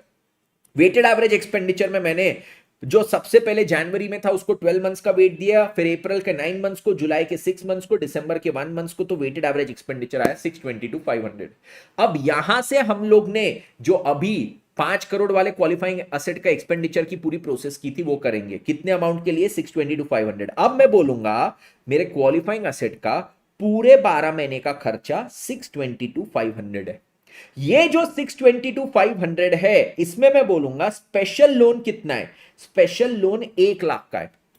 तो ये 622,500 में से स्पेशल लोन कितना था? स्पेशल लोन था 1 लाख का। तो सर इसमें जनरल लोन कितना यूज हुआ? 5,22,500। Yes sir. स्पेशल लोन को मैं काय से मल्टीप्लाई करूंगा सर? स्पेशल इंटरेस्ट रेट से इसको मल्टीप्लाई करूंगे, जो इन्होंने दिया है 10%। तो सर इसका इंटरेस्ट कितना आ जाएगा? इसका इंटरेस्ट मेरा आ जाएगा 10,000 का। और सर जनरल लोन को काय से मल्टीप्लाई करोगे? वेटेड एवरेज इंटरेस्ट रेट से। सर वो दिया है क्या इन्होंने? नहीं, हमको निकालना पड़ेगा। कैसे निकालेंगे? Weighted average interest rate equals to total interest on non specific loans divided by total loan amount of the non specific loan. हाँ, सर टोटल इंटरेस्ट कैसे निकालू मैं? टोटल इंटरेस्ट यहां पे 5 लाख का 11%, 5 लाख का 11% कितना हो गया? 55,000, 55,000। और सर दूसरा क्या था? 9 लाख का 13%, 9 लाख इंटू 13% कितना हो गया? 1,17,000, 1,17,000। और सर टोटल लोन कितना है? 5 लाख प्लस 9 लाख कितना हो जाएगा? 5 प्लस 9 मेरा यहां पे हो जाएगा 14 लाख, ये मेरा हो जाएगा 14 लाख। तो सर अब ये देखो क्या है, 55,000 प्लस 1,17,000, ये आ गया कितना? 1,72,000 डिवाइडेड बाय 14 लाख, तो ये हो जाता है sir 12.29%। 12.29% is the weighted average interest rate. Weighted average interest rate को अब मैं यहां पे लिख देता हूं 12.29%, और उससे 522,500 को मल्टीप्लाई करता हूं, तो ये कितना हो गया? 64,215, 64,215 ये यहां पे आ चुका है। 64,215 मेरा क्या है? जनरल लोन का इंटरेस्ट का अमाउंट आया, स्पेसिफिक लोन का 10,000 आया, तो मैं यहां पे कैपिटलाइज कितना कर सकता हूं? 74,215। इतना सर आप क्या कर सकते हो? कैपिटलाइज यहां पे कर सकते हो। ये गया सबके दिमाग में? Everybody clear with this what we have to do over here? Sir आपको देखो सिंपल सी दो चीज करना है। आपको सबसे पहले क्वालिफाइंग असेट के पीछे का खर्चा निकालना है, उसको इंटरेस्ट रेट से मल्टीप्लाई करना है। ठीक है, उसको इंटरेस्ट रेट से मल्टीप्लाई करना है। अब क्वालिफाइंग असेट के पीछे का खर्चा, ये भी 12 महीने को रिप्रेजेंट करना चाहिए, इंटरेस्ट रेट भी 12 महीने को। इस क्वेश्चन में इन्होंने 12 महीने का क्वालिफाइंग असेट का खर्चा नहीं दिया था, तो मैंने क्या किया? पहले वेटेड एवरेज एक्सपेंडिचर निकाला। वेटेड एवरेज एक्सपेंडिचर निकाला, अलग अलग टाइम पे जो खर्चा था उसको रिस्पेक्टिव वेट दिए, तो मेरे पास आ गया ये 12 मंथ्स का खर्चा। 622,500 represents a period of 12 months. अब ये जो 12 मंथ्स का मेरा खर्चा है, उसमें से सर 1 लाख कहां से आया? स्पेसिफिक लोन, जिसका इंटरेस्ट रेट 10% पूरे 12 मंथ्स का। ये देखो, ये इंटरेस्ट रेट भी क्या है? ये भी 12 मंथ्स का है। यस, और ये खर्चा भी क्या है? 12 मंथ्स का है। अब सर हिसाब बराबर हो रहा है, अब हिसाब बराबर हो रहा है। तो 1 लाख आया कहां से? 1 लाख मेरा आया स्पेशल लोन से, तो 10,000 का उस पे इंटरेस्ट, और बचा हुआ आया जनरल लोन से, जिसपे वेटेड एवरेज इंटरेस्ट निकाला। तो सर यहां पे आपको दो बार वेटेड एवरेज निकालना पड़ा। पहला वेटेड एवरेज आपने निकाला क्वालिफाइंग एसेट के पीछे के खर्चे का, और दूसरा आपने जनरल लोन पे इंटरेस्ट रेट का वेटेड एवरेज निकाला। तो दो अलग अलग वेटेड एवरेज है यहां पे, दो अलग अलग वेटेड एवरेज, पहला यहां पे और दूसरा वेटेड एवरेज आपको निकालना पड़ा यहां पे। गया दिमाग में? एकदम क्लैरिटी से गया दिमाग में? फटाक से बताएंगे रे सभी लोग, मित्रों, कम ऑन गाइस, फटाक से बताओ सभी लोग, गया क्या दिमाग में? फटाक से, फटाफट फटाफट। इनका भी देखो इंटरेस्ट टू बी कैपिटलाइज कितना है? 74,189, और हमारा भी अप्रोक्सीमेटली वही आया है। कितना? 74,215। 189,215 वो डेसिमल्स का फर्क है, उतना चलता है। छपाक दिमाग में गया? एकदम छपाक। Yes, okay. अब सर आप जो आपका वाला क्वेश्चन करवा रहे थे, जो छोड़ के आपने ये करवाने की हमको गुंजाइश की, बट आप बोले कि दोनों सेम ही डिफिकल्टी का था, वो भी एक बार दिखा दो, वो भी एक बार दिखा दो। अब देखो यहां पे क्या है, यहां पे बोलते क्वेश्चन नंबर 11 पे आओ, मेरे नोट्स के क्वेश्चन नंबर 11 पे। यहां पे अब बोलते first limited began construction of a new factory building on 1 April 2017, जिसके लिए उन्होंने 2 लाख का क्या लिया है? स्पेशल लोन लिया है। और फिर बोलते कब लिया? Construction of the factory to finance the construction of the factory on 1 April 2017। तो कंस्ट्रक्शन भी चालू हुआ 1 अप्रैल से, स्पेशल लोन भी लिया है उसका 1 अप्रैल से। इंटरेस्ट रेट कितना है उस पे? 8% का इंटरेस्ट रेट है। Further expenditure on construction of the factory building was financed through other non specific loans. ये कंस्ट्रक्शन को उन्होंने नॉन स्पेसिफिक लोन से भी फाइनेंस किए, नॉन स्पेसिफिक लोन से। Details of outstanding non specific loans were, अब non specific loans का यहां पे डिटेल्स इन्होंने दिया है। 3 नॉन स्पेसिफिक लोन्स है, पहला 4 लाख, दूसरा 5 लाख, तीसरा 3 लाख, और तीनों का interest rate. Expenditure that were made on the factory building construction. अब देखो क्वालिफाइंग असेट पे एक्सपेंडिचर कितना हुआ?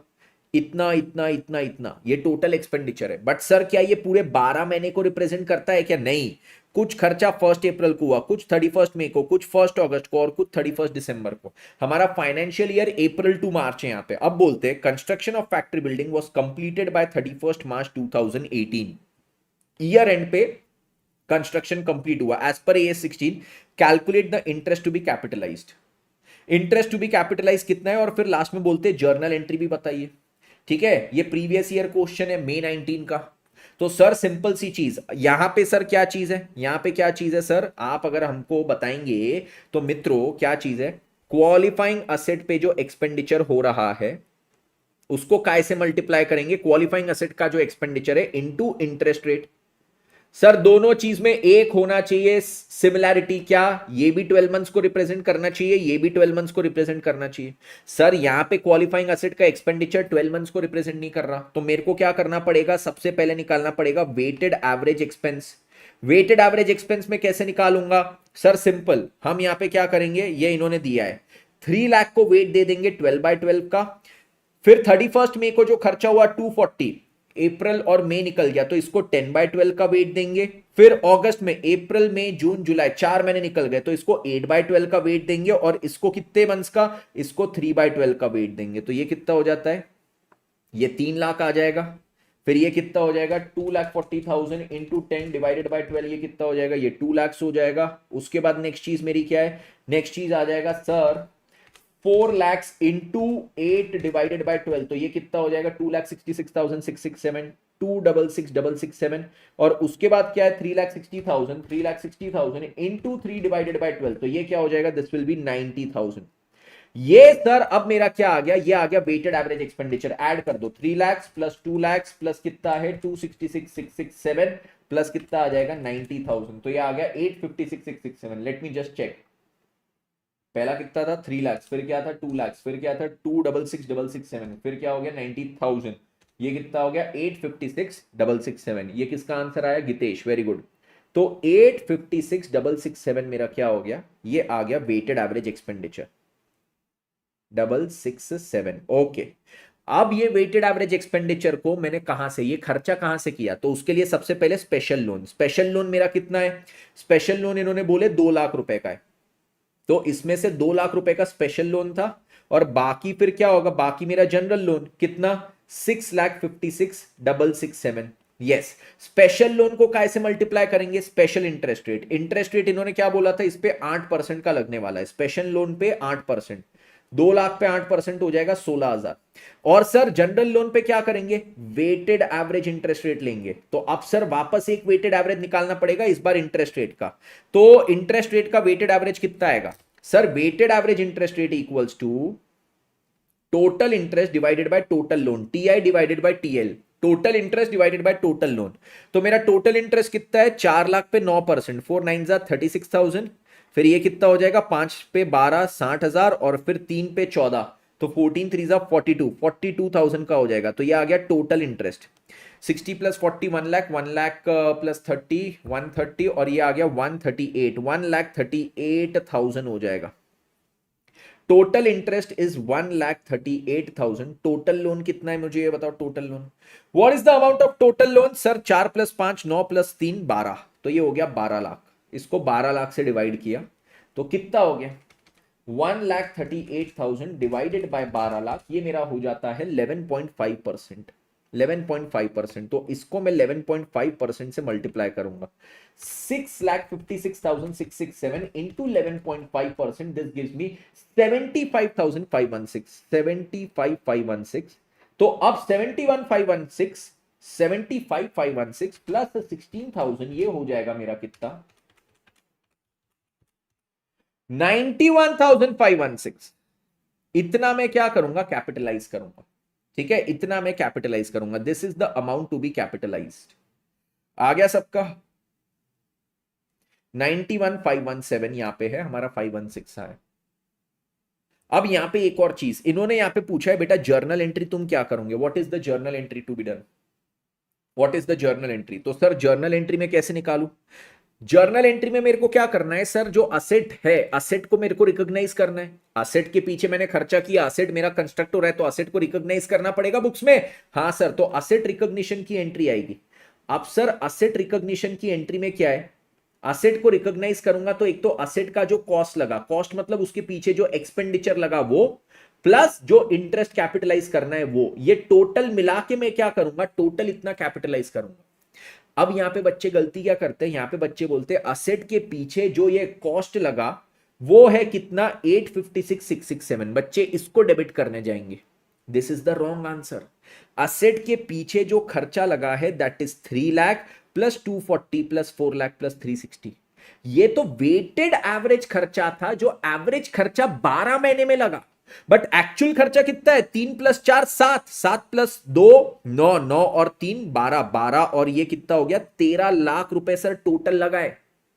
तो असेट में आप डेबिट कितना करेंगे सर? पहले तो 13 लाख रुपए और उसके ऊपर ये जो इंटरेस्ट था 91,516 का, 91,516, ये टोटल इतना डेबिट करना है मैंने। ये चीज क्लियर है सभी को? तो असेट का मैं यहां पे क्या करूंगा? Cost of the building 13 lakh, उसमें 91,517, टोटल इतना डेबिट होगा 13,91,517 बिल्डिंग अकाउंट डेबिट।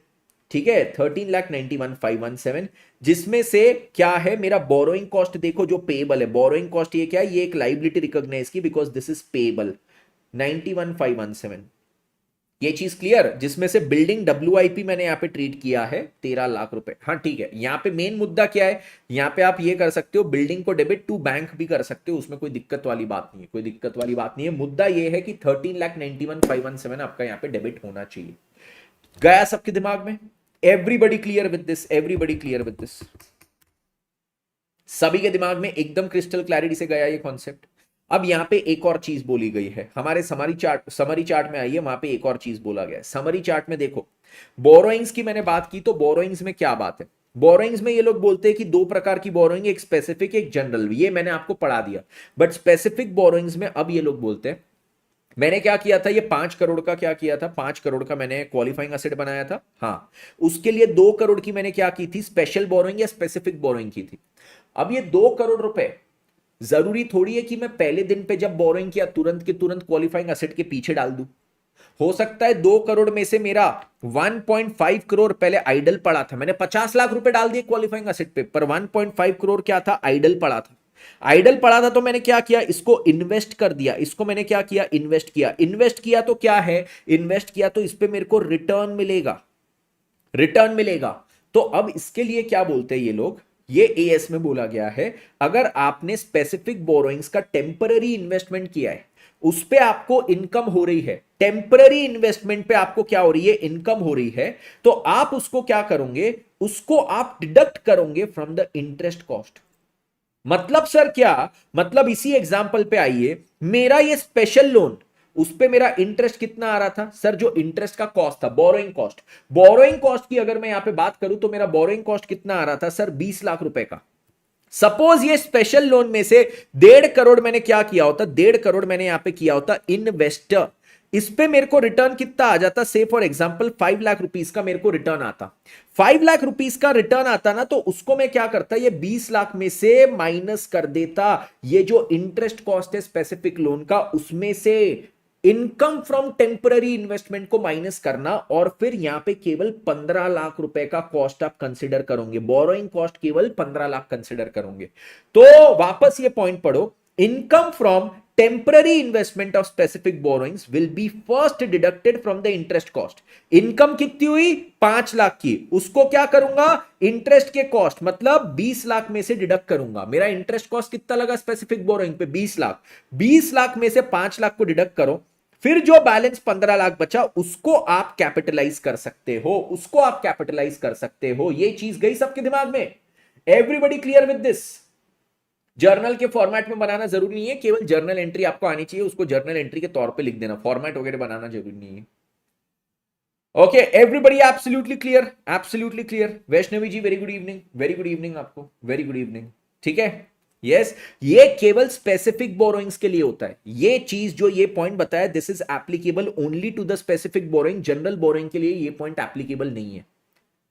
ठीक है, यस यहां पे मैंने लिखा है income from temporary investment of general borrowing not to be deducted from the interest cost.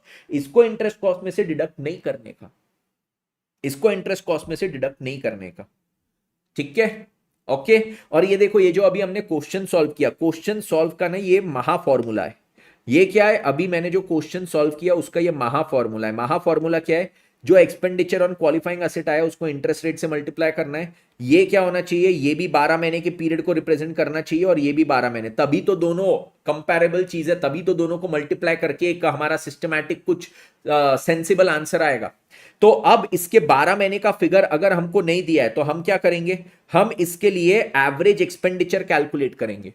Average expenditure calculate करेंगे। एवरेज एक्सपेंडिचर आपका जो भी आंसर आता है उसमें से देखना स्पेसिफिक बोरोइंग कितना यूज हुआ, उसको स्पेसिफिक इंटरेस्ट रेट से मल्टीप्लाई करना, जनरल बोरोइंग कितना यूज हुआ उसको वेटेड एवरेज इंटरेस्ट रेट से, ठीक है। और जनरल बोरोइंग जितना यूज हुआ वो क्या रहेगा, that will always be the balancing figure. Suppose ये 5 करोड़ था, 5 करोड़ मेरा क्या था सर एवरेज एक्सपेंडिचर, जिसमें से स्पेसिफिक बोरोइंग 2 करोड़ का यूज हुआ, तो ये कितना हो गया, ये मेरा 3 करोड़ का बैलेंसिंग फिगर। जनरल बोरोइंग हमेशा बैलेंसिंग फिगर रहेगा, उसको वेटेड एवरेज इंटरेस्ट रेट से आप क्या करोगे, मल्टीप्लाई करोगे। ये सिंपल सा मैंने आपको इसी प्रकार से यहां पे सॉल्व करवाया ना, इसी प्रकार से यहां पे आपको सॉल्व कराया, ठीक है। चलो अब ये चीज हमारी हो गई, यस सर ये चीज हमारी हो गई। कमेंसमेंट वगैरह ये वाला चीज हम कल की क्लास में करेंगे, बट आज की क्लास में क्या करते हैं, एक दो क्वेश्चंस और कर लेते हैं इस पे। मैंने आपको जैसे बोला क्वेश्चंस आपको शिद्दत से कराऊंगा, क्वेश्चंस आपको शिद्दत से कराऊंगा, उसमें मैं कंजूसी नहीं करूंगा। अब यहाँ पे क्वेश्चन नंबर 4 पे एक बार सभी लोग आएंगे। क्वेश्चन 4 कराओ कि क्वेश्चन नंबर 3 कराओ?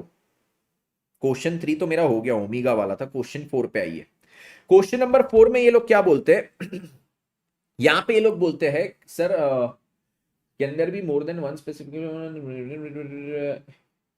उसमें भी weighted, no no no no Ayush, देखो आपका more than one specific loan भी अगर है तो वो स्पेसिफिक लोन तो पूरा का पूरा आपका यहां पे यूज हो रहा है।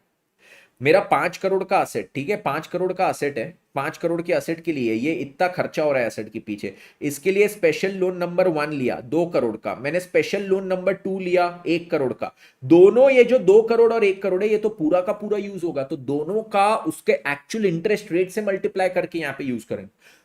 सर मैंने स्पेशल लोन लिया, स्पेसिफिक लोन, बट मैंने 7 करोड़ का लिया। बेटा सबसे पहले आप स्पेसिफिक लोन 7 करोड़ का लोगे क्यों, और अगर 7 करोड़ का आपने लिया भी है तो आप यहां पे 7 करोड़ में से 5 करोड़ तो पूरे के पूरे यहां पे यूज करोगे।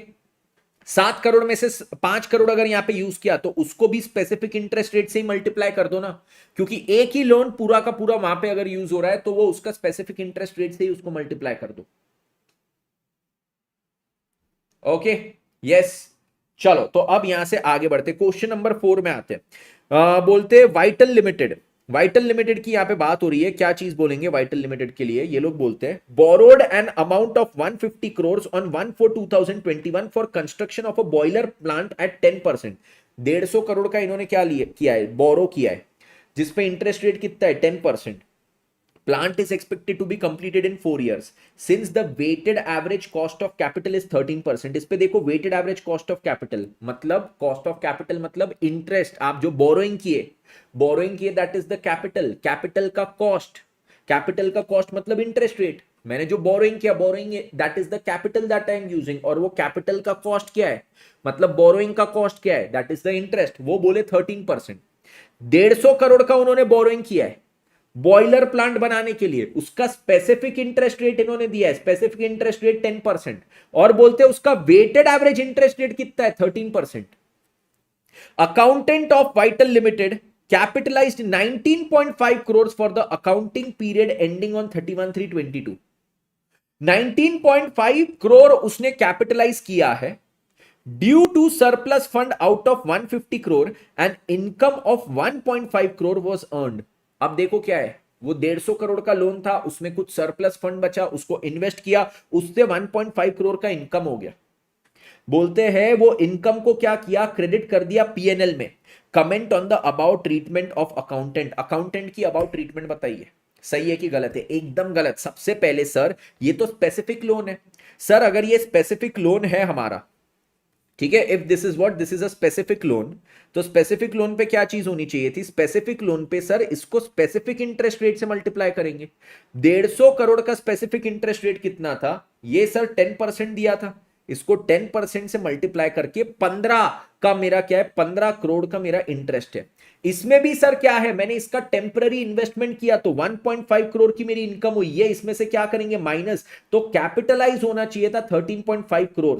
ये 1.5 करोड़ इन्होंने क्या किया, पीएनएल में डाल दिया। अब ये छोले के भटूरे हवला हो गया है क्या, यहाँ पे 1.5 करोड़ को पीएनएल में नहीं डालना है, ये जो इंटरेस्ट का कॉस्ट था उसमें से डिडक्ट करना है, और फिर 13.5 करोड़ को capitalise, excuse me, okay okay, ये गया सबके दिमाग में, everybody clear with this, everybody clear with this.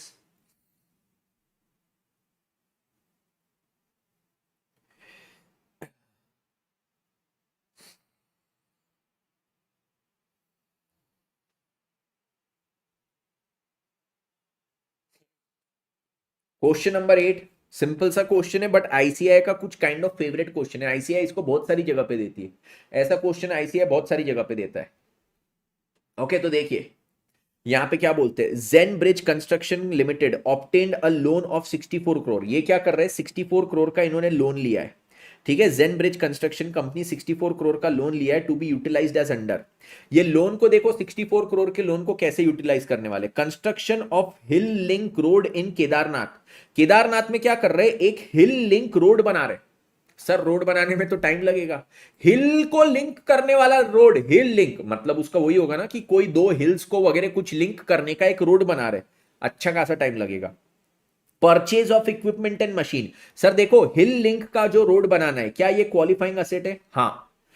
Purchase of equipment and machine, not a qualifying asset. Working capital, not a qualifying asset. Purchase of vehicles, not a qualifying asset. Advances for tools, cranes, not a qualifying asset. Purchase of technical know-how, not a qualifying asset. Total interest charged by the bank for the year ending 31st March 2018 1.6 crore. अब bank ने क्या किया है, total interest 1.6 crore का charge किया है। ठीक है, यस। अब ये बैंक ने 1.6 करोड़ का जो टोटल इंटरेस्ट है, अगर इसको चार्ज किया है यहां पे, कहां पे टोटल इंटरेस्ट इन्होंने चार्ज किया है, इसमें से पूछते show the treatment of interest according to accounting standard by Gen Bridge construction.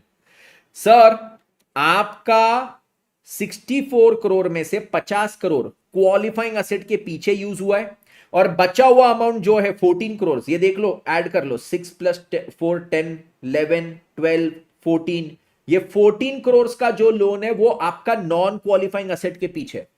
Qualifying asset के पीछे जो आपका लोन यूज हुआ है, मैंने आपको स्टार्टिंग में ही बताया, जो सर बोरोइंग डायरेक्टली मेरी यूज हुई है, डायरेक्टली एट्रीब्यूटेबल लिखा था, मतलब directly used for qualifying asset, वो बोरोइंग पे लगने वाला इंटरेस्ट मैं क्या करूंगा, इसमें सर ऐड कर दूंगा। और बचा हुआ अगर कोई बोरोइंग है जो क्वालिफाइंग एसेट के लिए यूज नहीं हुआ, उसको पीएनएल में डाल दूंगा। एएस दो ही चीज बोलता था, या तो उसको क्वालिफाइंग एसेट में ऐड करो, या तो पीएनएल में डालो, tata see you bye bye good night, ऐसा एएस बोलता था हमको। यस, तो अब देखो यहां पे क्या है, अब sir 50 out of the 64 crore is used for qualifying asset. मेरे को इंटरेस्ट कितना लगा है, 1.6 करोड़ का। तो मैं ऐसा बोलूंगा कि अगर 64 करोड़ के लोन पे 1.6 का इंटरेस्ट, तो 50 जो क्वालिफाइंग असेट के लिए यूज हुआ है उस पे कितना इंटरेस्ट, तो ये कैसा, इसका फॉर्मूला क्या बनेगा, इक्वेशन क्या बनेगा, 50 इंटू 1.6 डिवाइडेड बाय 64। मैंने ऊपर यही लिखा था, बट मैं बोला आपको समझे ना समझे इसलिए डिटेल में बता दिया। तो सर क्वालिफाइंग असेट के रिलेटेड डायरेक्ट इंटरेस्ट कितना है, क्वालिफाइंग असेट से रिलेटेड 50 इंटू 1.6 डिवाइडेड बाय 64, ये हो जाएगा सर 1.25 करोड़ का इंटरेस्ट। इतना मैं क्या करूंगा, इतने इंटरेस्ट को सर हम कैपिटलाइज करेंगे। बचा हुआ इंटरेस्ट जो है 1.6 माइनस 1.25 दैट इज 0.35 का इंटरेस्ट जो है वो हम पीएनएल में डेबिट करेंगे, वो पीएनएल में डेबिट हो जाएगा। ठीक है, ये सिंपल सा इसका आंसर था, ये सिंपल से इसका आंसर था। 1.25 को मैं कैपिटलाइज करूंगा, बचा हुआ जो 0.35 का है वो मैं पीएनएल में डेबिट कर दूंगा, will be charge to PNL. Okay sir, okay okay okay. अब इसके बाद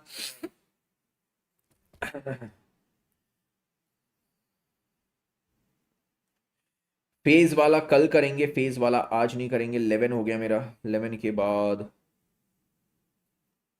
12 एक करेंगे, बट 12 कल करेंगे।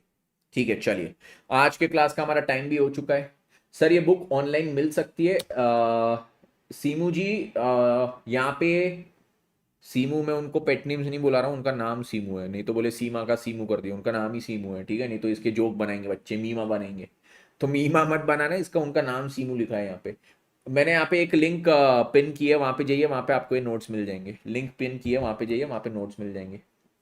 रिया पूछ रही है सर आप सारे एएस के रिवीजन कराओगे? बेटा जितने भी इंपॉर्टेंट है, जिसमें मैंने आपको स्टार्टिंग में लिखवाया, अभी मैं इससे और भी ज्यादा करवाऊंगा, इससे और भी ज्यादा, बट अभी लिखते वक्त मेरे दिमाग में इतने ही आए थे इसलिए इतने लिखा, और भी करवाऊंगा मैं। ठीक है, तो 16 का करवाऊंगा, 16 के बाद 19 का करवाऊंगा, 28 का, 25 का, 9 का, 7 का, आगे में 20 आता है वो भी जरूरी है। उसके बाद कुछ चैप्टर बेस्ड अकाउंटिंग स्टैंडर्ड्स है वो भी आपको करवाऊंगा, तो बहुत सारी चीजें करवाऊंगा। अभी आज से लेके हमारे पास जनवरी तक टाइम है, हम रिविजन रिविजन रिविजन खेलते रहेंगे। AS22 भी है वो भी करवा दूंगा। ठीक है, बहुत, मैं वही बोला यहाँ पे, this is not the exhaustive list, इतना जितना मेरे दिमाग में एकदम स्टार्टिंग में आया वो मैंने लिख दिया। स्टार्टिंग में आया वो मैंने लिख दिया। वेरी गुड सी एस्पायरेंट, वेरी गुड, बस रिवीजन करते जाओ, आगे बढ़ते जाओ। ओके यस, तो ये जो समरी चार्ट है वो भी मैंने प्रोवाइड कर दिया है। यस, समरी चार्ट के साथ मैंने और क्या किया है, आपको ये नोट्स भी प्रोवाइड कर दिए। वो जो टेलीग्राम की लिंक है उस पे जाइए, वहां पे आपको सारी चीजें मिल जाएगी। मैं रोज के रोज क्लास के नोट्स आपको वहां पे अपडेट करते जाऊंगा, एवरीडे क्लास के नोट्स आपको वहां पे अपडेट करते जाऊंगा। ठीक है यस, तो बढ़िया, जो आज पढ़ा है उतना रिवाइज कर लो। ठीक है, बचा हुआ जो एएस थोड़ा सा बचा है वो कल की क्लास में हम कंप्लीट करेंगे, और उससे रिलेटेड भी क्वेश्चंस हम कंप्लीट कल की क्लास में कंप्लीट कर देंगे। ठीक है यस, तो कल हमारा एएस 16 हो जाएगा। सर टैक्स वाला एएस डिफिकल्ट लगता है, इजी है, सब कर लेंगे, टेंशन मत लीजिए, सब कर लेंगे, टेंशन मत लीजिए। ओके यस, तो आई होप सभी को पहली क्लास में मजा आया। यस, मिलेंगे अब कल की क्लास में सेम 8 PM को मिलेंगे, बढ़िया तरीके से मचा देंगे, अकाउंटिंग स्टैंडर्ड्स को पूरा रिवाइज कर लेंगे, जैन 25 में पूरा फोड़ के आएंगे। Okay guys, thank you so much everybody, thank you so much, thank you so much. मिलते हैं सबसे कल की क्लास में, and until then this is Tejas Suchak, and हम रोज करेंगे क्या, रोज करेंगे लॉजिकल पढ़ाई विद तेजा भाई। ये चीज याद रखना, एएस की लॉजिकल पढ़ाई विद तेजा भाई रोज करते रहेंगे 8 से लेके 9:30, मंडे से लेके फ्राइडे तक, जैन 25 अटेम्प्ट तक, जैन 25 में क्योंकि फोड़ के आना है। Thank you so much guys, take care, bye bye, see you all tomorrow, good night.